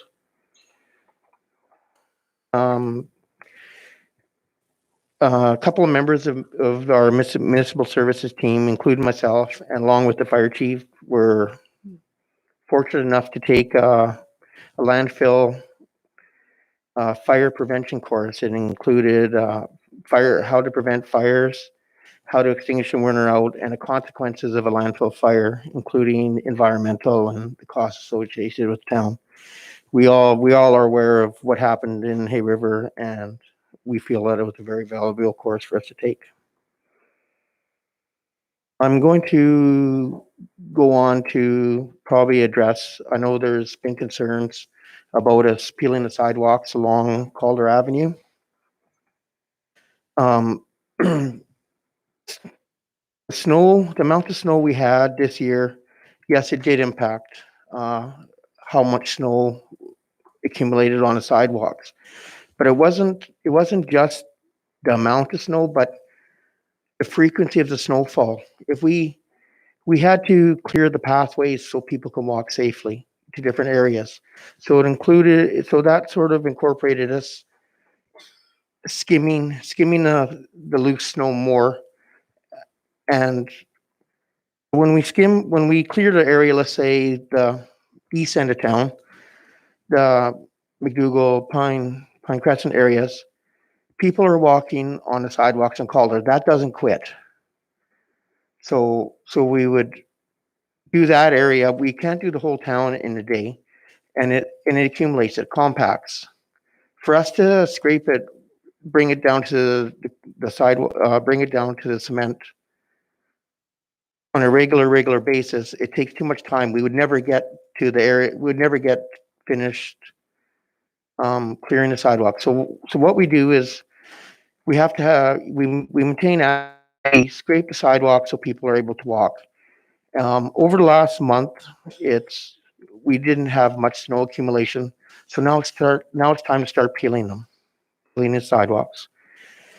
Unfortunately, some driveways weren't maintained as well as others, and it did create ridges. I apologize for that. We will put out better notices saying that this would happen. It surprised us that the ridges are that big, but they were. The reality is they were, and so when we do start peeling the sidewalks, we will put out notices saying that there's going to be a chance that ridges will occur.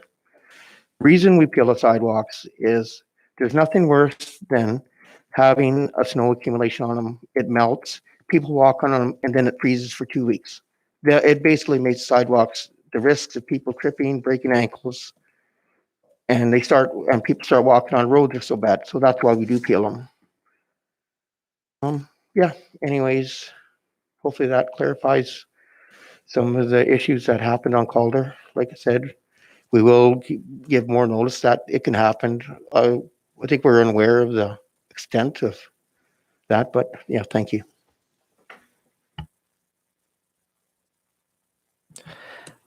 I feel blessed that we are a municipality that doesn't enforce its residents to shovel their own driveways due to and be responsible for the liability of slips and falls in front of their home. We actually go the extra mile and make sure that we scrape the sidewalks so that they're safe because they are our assets and we're looking out for our residents. So though it's been a rough year for snowfall, so thank you. You got an impassioned snowfall update for us. Please. No, and then no insult to you, but hopefully, yes, that's the last one. Councillor Cox. I would just like to say thank you to the director for that comprehensive explanation. I had inquired earlier as I had heard from residents' concerns about the ridges. So that was very comprehensive and I appreciate it. And I think there is in spite of complaints about the removal last week, I think there is broad recognition in the community for the exceptional job the snow removal crews do, both for the roads and the sidewalks, and the work of our public works crews is much appreciated. Thank you. Yeah, Campbell. Okay, good job on snow removal, but there's still some areas of concern. Downtown, we have to clean up downtown of all the snow before spring because it's going to be one big mud hole. All this stuff on where all the new construction was with the sewer and water. And our walking trail along Calder from King Street down, you can't walk on that trail right now on the corner there at all. It hasn't been plowed there for a while. And thanks. Councillor MacArthur? Thank you. Yes, hats off to the boys. They're doing a good job out there. Last year, I noticed the town had used contractors for last minute i.e. rec center. They had used an end dump. I know there's lots of snow there this year. Any plans on hiring contractors for a week or two this year? Administration? Don't actually carry a budget for contracted snow removal. We just did it last spring because we were right at the height of the pandemic, and we were trying to keep people employed where there was fear of losing income due to the pandemic, and B, maintain all semblances of a very orderly community. We didn't want water running on the streets or anything like that. Make it look like town was understaffed, in the midst of the pandemic, right? We didn't want any kind of fear in the community, so we went the extra mile, spent a bunch more money during the scary days. Will we hire contractors? At this point, there's no plan on it, but the thing about Frechette is you never know when it's going to warm up and when it's going to catch you. So if we're feeling like we're behind, if it's feeling like we look at the forecast and a week from now, it looks like +10 as far as the eye can see, then yeah, we'll bring contractors on. But as I said, right now, we actually don't have budgeted contract snow removal. Any further questions? Please. I'd just like to mention there's a great write-up on the municipal services and public works crew in the town's newsletter this month, and good job on the author. Thank you. Thank you. That brings us to the protective services reports, and back to you, administration. And I'll pass this one over to Ms. White to talk about her guys. So also one that Ms. Colucci will not be taking over.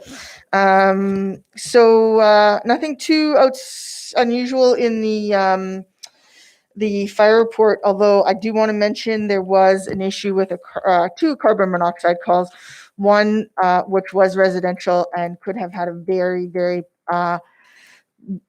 different outcome.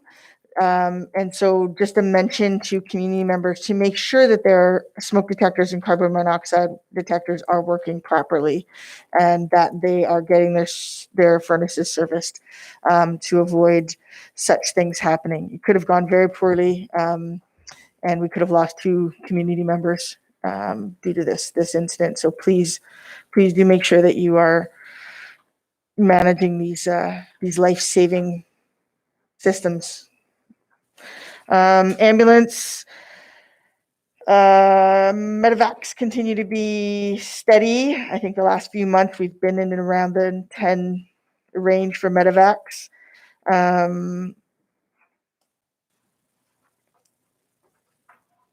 Not a whole lot of other sort of outstanding or unusual stats there. Bylaw infractions, a bylaw officer wasn't quite as busy, although he has been doing some work on trying to have vehicles that are parked on town property removed. It is a bit of a challenge because if they're not clearly in a fraction around the Highway Traffic Act, we're just making sure that they're not just abandoned on town property. So he's dealing with a couple of specific vehicles on that. He also reports that of the interactions with the public, he had served 3 tickets in February, one of which those tickets was paid, I think, right within half an hour of him issuing it. And he currently has 4 tickets that will be going before court from his January and February ticketing. I think you can see again that there's the loading and unloading on the roadway. There's been some stop sign stuff around the school area, as well as the failed to yield right of way to pedestrian. So he continues to be working on those, and he has some scheduled times with the RCMP to do more enforcement around the school zone. I think that's it. He did participate in Big Fun on the weekend, and I think he's going to participate in dog mushing to close one of the roads, but he's also going to get the handheld radar out to see how fast the dogs are going. Thank you very much. Additional questions? Mayor Napier. Thank you. I really appreciate the comments about the carbon monoxide. And I'm not sure if I caught, did you say it was in regards to a furnace needing to be serviced? Did you say that? Do you know if it was the line that goes out to the house line? Like, I think sometimes they kind of build up with ice. Do you know if that was the cause of it? No, it was actually the furnace. It was the furnace. Okay, thank you. The fire department has in the past done awareness programs. Do you know if carbon monoxide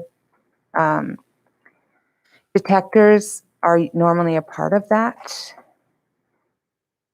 When they do Fire Week, that's usually the whole kit and caboodle is part of that. So, but as we're moving forward, I mean, certainly our fire chief is looking at other ways to do community engagement. So beyond the traditional Fire Week and things like that. So obviously plans to go into the schools this year with both our fire chief and our bylaw officer were stymied.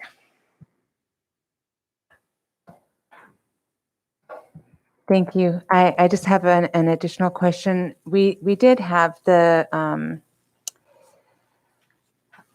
I am blanking the school. I'm totally blanking.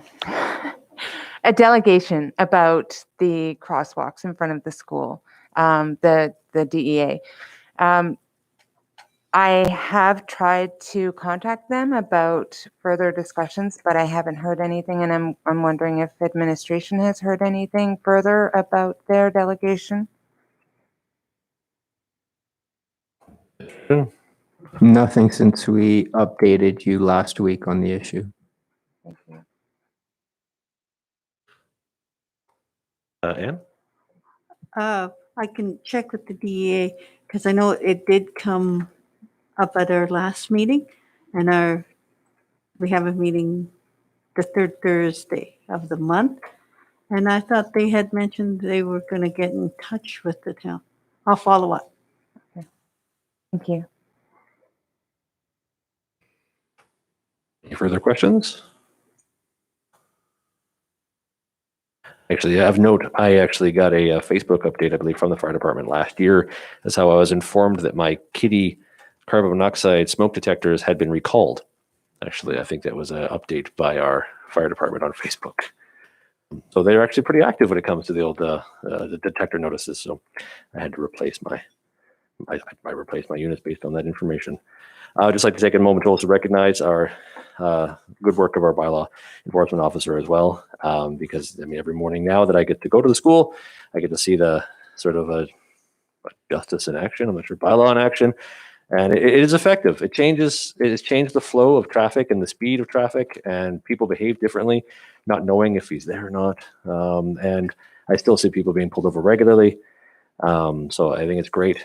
I still at times question our long-term sustainability of funding the traffic warden of the schools, but at the same time, it is quite affected a lot of people, and it's doing good work. So thank you to our bylaw enforcement our department. Just to confirm, tickets that are done in that area, the money comes to the town? Administration. It depends under what legislation the people are being charged. If they're being charged under Highway Traffic Act, then the funds would go to the GNWT. If they're charged under town bylaw, the town keeps the monies. Direction have been bylaw has been to enforce town bylaw wherever possible. Thank you. Last call for the questions.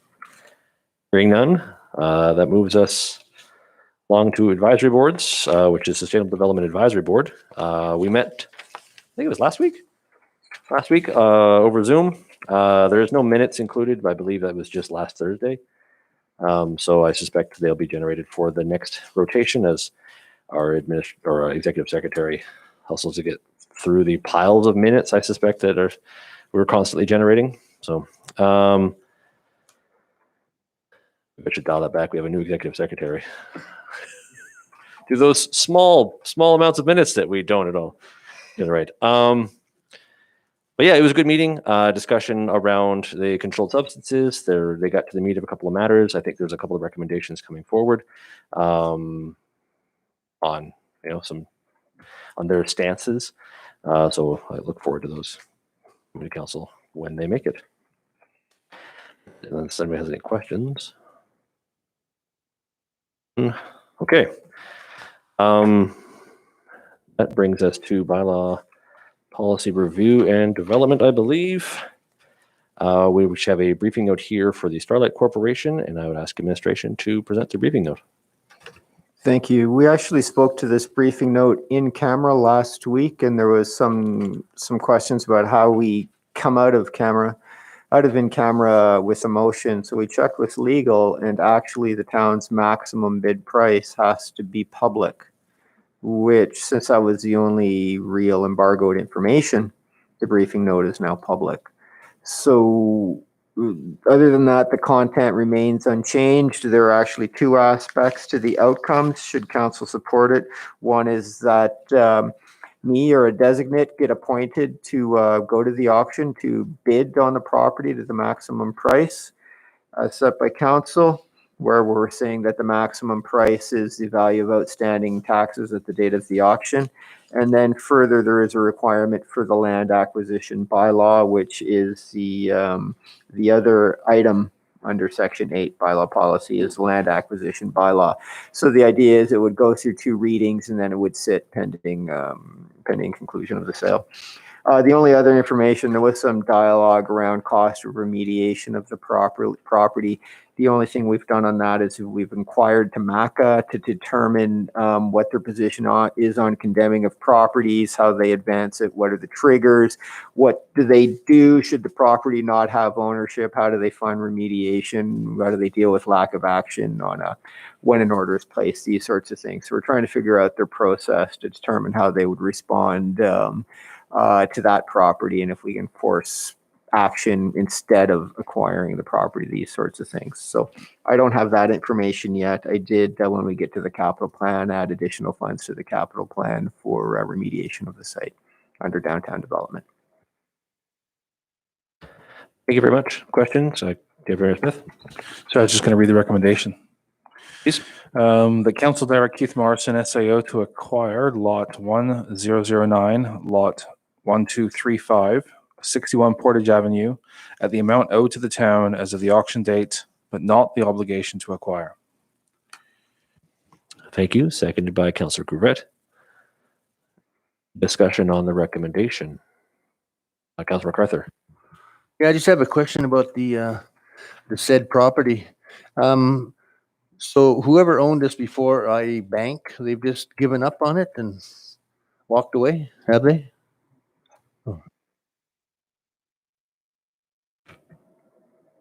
There is no registered owner of the property. The property had been owned by a corporation. The corporation has since ceased to exist, so there is no owner.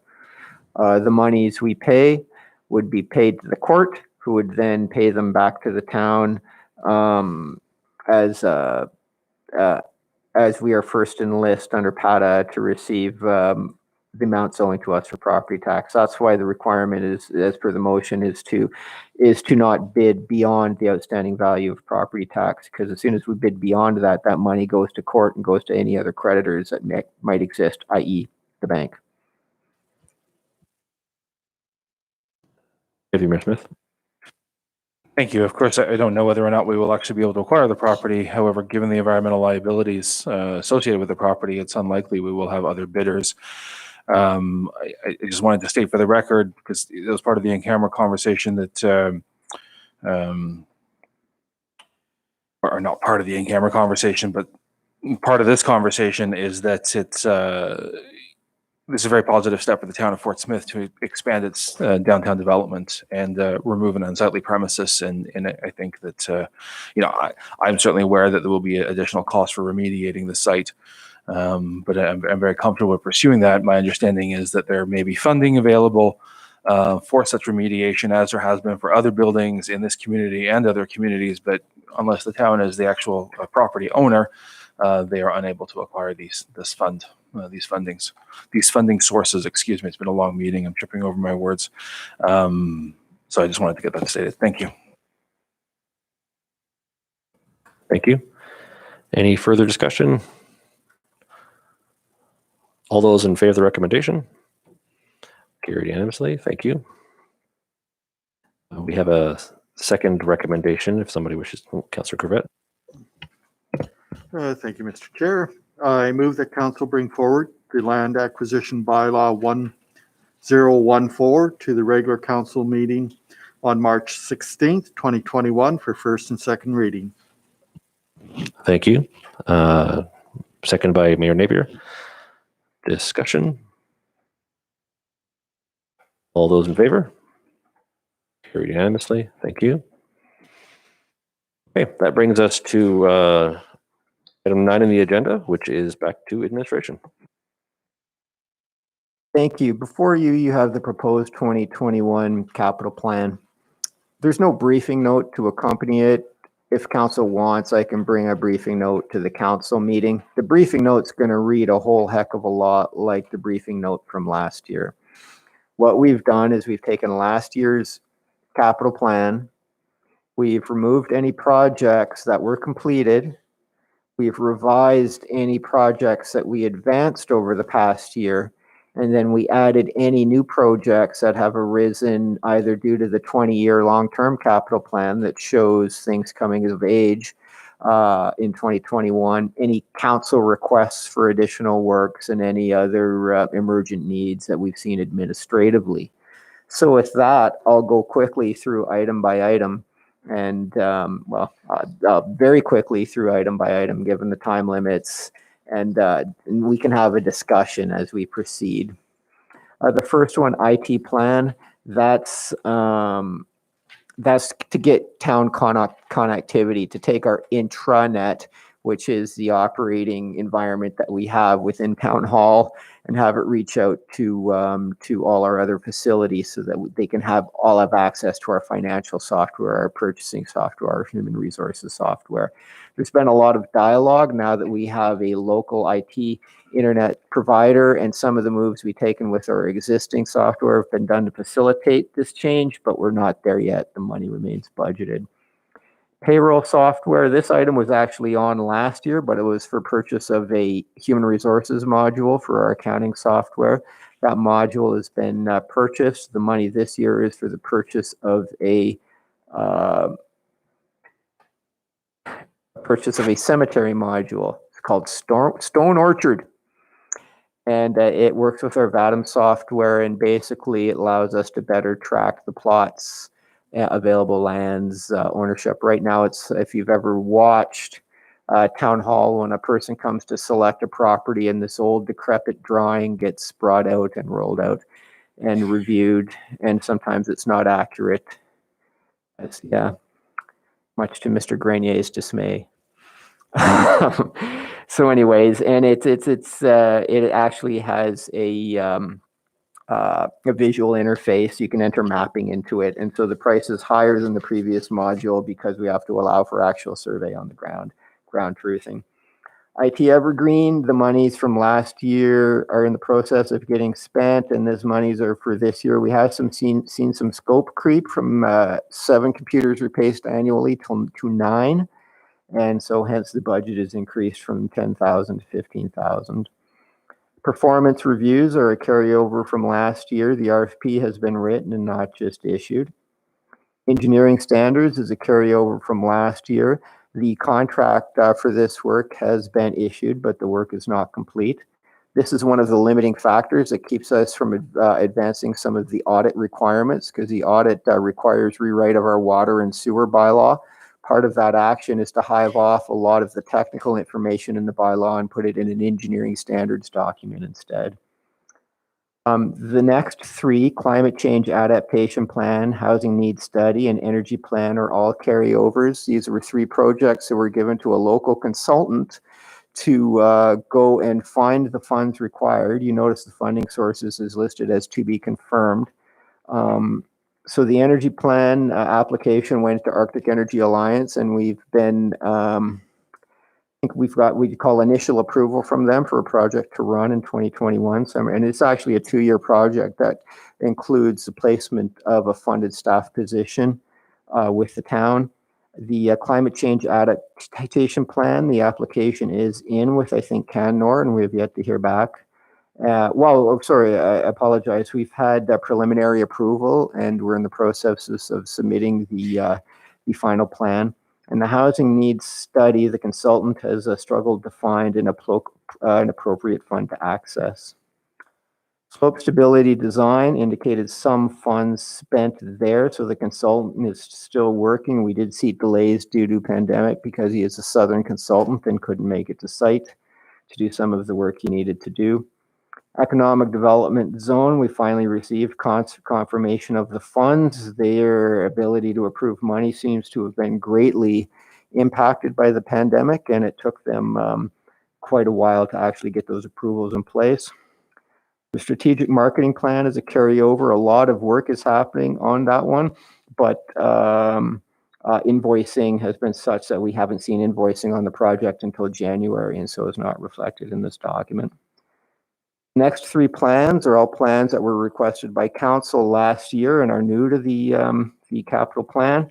The traffic plan, as we've discussed extensively around, again, I think it was mentioned earlier, crosswalks, but it's been a recurring issue. I won't say as much as leases, and so it's good for us to address it.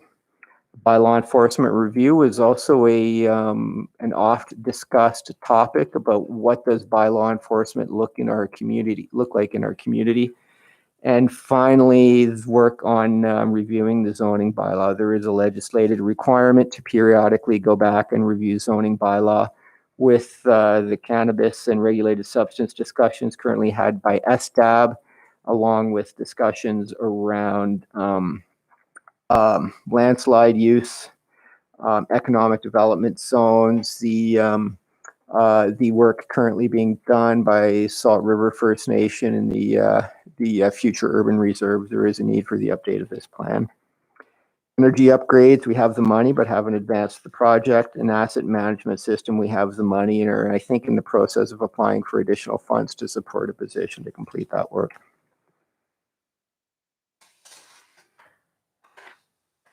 Question? Sorry. Yeah. Sorry. I just wanted to ask a question about the slope stability design. So the consultant did make it to town, I think, pre-pandemic, correct? And did some preliminary work. I guess I'm just thinking ahead to an exceptionally high water year and likely to see additional slumping, not in our slide zone, but slumping just in general along the river. Is there any way to move the project forward using like remote sensing tools or satellite technology? The consultant was actually able to make it to town this fall, and so did a bunch of ground truthing at that point, sourced additional documents, and is continuing to work. So the bottleneck is no longer the requirement to get to site. On page 2, the drainage work is a carryover, as are sidewalks and improvements. Engineering services is a carryover.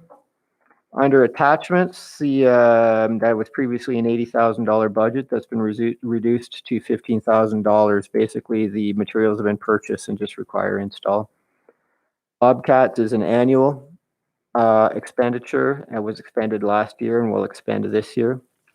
We didn't get around to procurement of the dump truck and the sand spreader, but the flatbed, which was on the 550 flatbed, which was on the list last year, has been tendered. We are yet to receive it yet.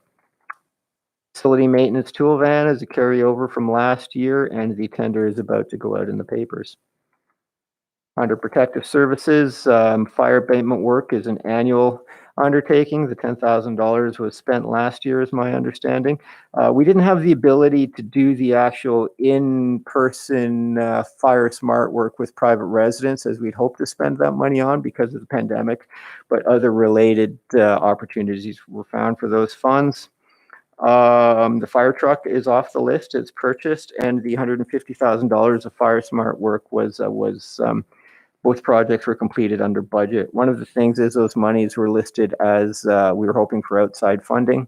However, what outside funding was available didn't show up until after those projects were initiated, and that was at $50,000 that we appear to have missed. Street lighting is a project. I think at one point we were working with councillors to get out and actually map next street light locations, but that work is ongoing. New line item is bunker gear. That's $85,000 to replace the, I think, 28 sets of bunker gear, which are upwards of $2,800 to $3,000 each. I think our intent there is to no longer do bulk purchases, but put them in an evergreen cycle similar to computers. So we're just replacing a few sets every year. The communications equipment budget remains untouched, and that's our efforts to try and rationalize our radio and communications needs across our organization with the large footprint within which we operate, from Salt River through to Fitz. And then even further if you're responding on the highway as an ambulance or fire department person. Animal shelter minor capital carries forward, as does landfill minor capital. Under utility, fire hydrant replacement carries forward, and there is a new item added, the sewage lagoon desludge. That is a biannual expenditure that every 2 years we desludge our lagoons. The vacuum truck has been purchased. The water truck has been purchased. I made a mistake. I had taken the hot seat off the list. However, the hot seat has to go back on the list. It has yet to actually be purchased, so we need to reload that one. And so if we move ahead, the hot seat will go back on this list, I'm sure, much to Councillor Campbell's dismay. You got one. The community water and wastewater project shows as advanced. We look to complete this year. While it shows a lot of funds unspent, that is tied mostly to a 10% hold back and large money being caught up in the pavement. Also lots of deficiencies. What we're seeing from the sewer, the camera results of our sewer shows a lot of the sewer is going to have to be dug and replaced. So this isn't going to be a quick solution this summer. They're going to have to do multiple dig and replaces on the sewer line because it doesn't meet grade requirements, followed by recompaction and repaving. Water and sewer system upgrades is a carry forward. Some work did get done with replacement of intake pumps. However, other work has started to show up to replace it. On page 3, the water truck fill station project has been advanced. We've purchased the actual fill station. We're just in the process of soliciting engineering for the foundation, at which point we can do install. Haven't touched water treatment plant upgrade design, and environmental studies were stalled. We couldn't get a quote from the engineer. Under community services, the community services master plan was completed and is off the list. Communities art initiative remains to be done. Downtown development is actually shown as an increased budget line item with some budgets in there, including $200,000 ballpark figure for theater demolition, monies for cemetery expansion, snowboard park completion, Connie Bear Park development, and an allowance for some third-party revenues to support the work. Utility extension remains untouched. Track development has been advanced somewhat thanks to the good work of the tennis club. They resurfaced the courts in 2020. CRC renovations, we're all very well versed with the status of that budget. Monies have been added, but monies have also been spent, so the current outstanding balance is shown. Town hall project has not been advanced, nor have arena additions. And under recreation program equipment at the top of page 4, we are showing it's an annual, again, to repair, replace equipment. So a lot of, I think, last year's went into the purchase for the new facility. If we look up at the roll up at the costs, our unspent CPI shows at $5.6 million. That's using last year's audited balances and estimates of spending in 2020. So it is an unaudited number at this point. And then we also have 2021-22 CPI funds, which will add up to $6.9 million available CPI funds for the works. Proposed spending against CPI, because if you notice in the capital plan, I list all the funds that the money will come off from, was a little over $6 million. So it pretty much spends our CPI. Gas tax, we're at 3.6 million with another 913,000 to come in this year, leaves it as 4.5 million available. We're showing a spending 2.3, so there's around 2.2 balance if we spend all we say we're going to spend. Under general reserves, we currently have a little over a million, 1.1 million. The contributions of 125,000 or the 100,000 that council puts in from the O&M budget every year, as well as 25,000 for the ambulance, which is also budgeted as a separate annual contribution. Brings us to 1.2 million in reserves. We're not looking to spend a lot against reserves, leaves us with 1 million in the bank. Utility has a lot of money in it, 2.9. Again, 100,000 contribution brings us to 3. No spending listed against utility. We're letting the utility budget build up to support water treatment plant improvements that are due. Environmental is a small budget with not a lot of spending against it, and it leaves a small balance at the end. And then we have all of our third-party revenues. So the capital plan as presented remains affordable. It leaves significant balances in gas tax and utility. Utility reserves are transferable in an emergency, so we can move them back to general reserves if we need to spend. So it's an affordable capital plan. As we've seen, it is probably not all achievable. Realize also we have 2 significant ICIP funding applications out. One for a $3 million landfill expansion and another one for approximately $5.5 million worth of paving, which will require equity contributions from the town should they be approved. So should they be approved, I've not listed them in this because I'm not a betting man and I don't know what the GNWT and the Fed are going to do as far as awarding ICIP applications, but should they be approved, we'll have to sit and look and see if they're affordable with the balances we have or whether we have to rethink some of our capital plan commitments. Other than that, if we look at future pressures on these budgets, we of course, this budget does include the town hall. Now, are we going to spend all that money this year? No, but I might be entering into a contract to expend that money and I need to know that the funds are available, which means they're loaded into this budget. There's nothing in here for the fire hall. And so the kind of the back pocket solution to that is that the fire hall gets built when the debenture on the arena expires. 7 Bay garage is up for renewal in the next couple of years. However, it looks affordable with existing reserves. Thank you. Thank you very much. Questions from council, Mayor Napier? Thank you. Just to confirm when is the debenture up? More years? The council just approved the 5-year renewal of the debenture approximately 3-4 months ago, if that. So, okay. And 7 Bay, are you looking at expanding 7 Bay? I think right now we're paying over $2,000 a month for storage of our ambulance. Like, is that something that can be addressed within the next 5 years? Barring third-party funding that allows us to build a fire hall, none of the ICIP money would allow us to put towards fire hall construction, and so we couldn't really focus any of those monies at it.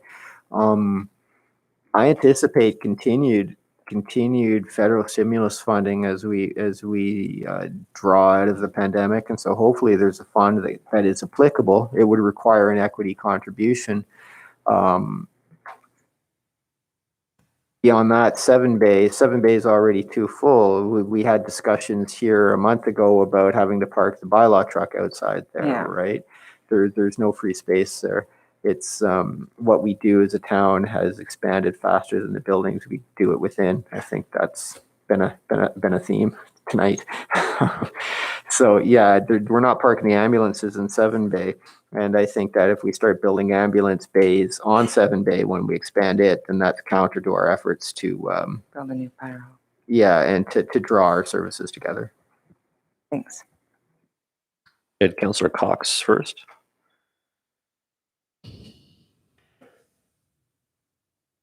Could you just repeat the update on the water and sewer system upgrades? Did I hear you right that the sewer work, does it need to be redone? And in which case, how does that affect our application for ICIP funding for paving over top of those roads? Thank you. The sewer work will be spot repairs. I think it's achievable in the season. They've just, we've identified, there's been cameras run through all the new sewer lines as constructed, and there's places where they don't meet grade or sags in the lines beyond acceptable levels. In all those situations, they'll have to be dug and reset. That's all work that can happen. It would just push paving most later in the season is all. Councillor Smith, or sorry, Deputy Mayor Smith. Thank you. This is a very ambitious capital plan for a fairly small corporation. I don't want to get into a deep dive into the discussion right now, but I do think when we're talking about new town hall, we've had some unsolicited proposals from developers, not of any substance, but some ideas thrown around. I would suggest that we want to examine all possibilities, including leasing spaces, rentals, refurbishments of other places, as a way to be creative with the limited CPI funds that we have available. Conversation for another day, but that $3.5 million doesn't necessarily have to go into town hall. That could perhaps also go into protective services building. Councillor Corbett. Thank you. Just along the lines of Councillor Cox, I was just going to ask for a briefing for our next meeting on the water and sewer project.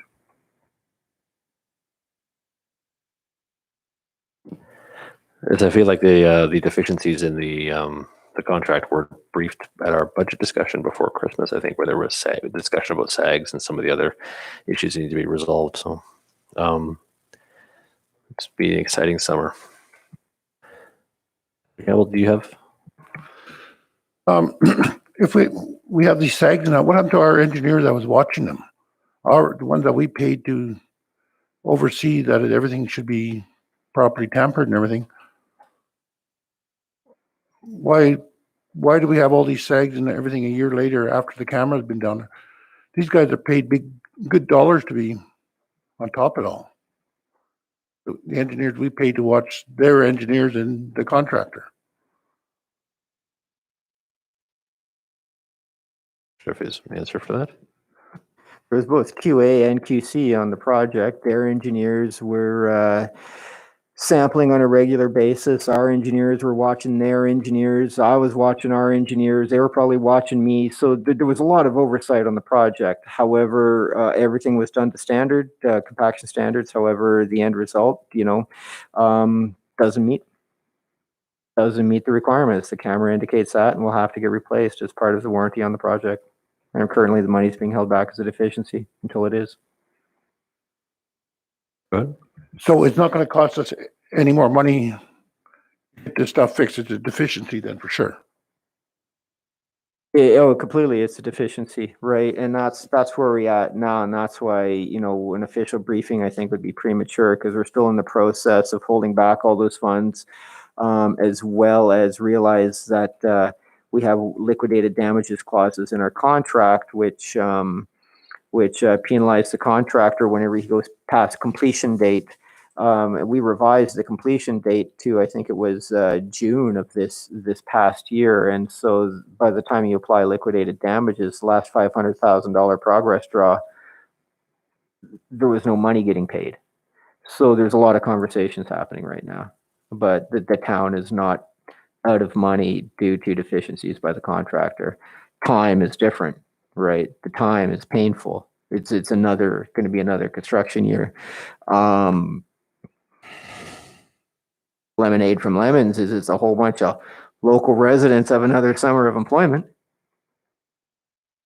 Oh, no, no one. All right.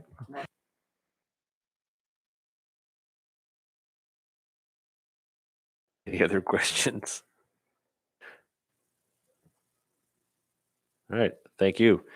That concludes, oh, sorry, I know it's two, is that two extra questions? Sorry. No, I was just going to read the recommendation. Okay, thank you. Please proceed. I move the 2021 capital plan be accepted as presented. Seconded by Councillor Cox. Thank you. Further discussion?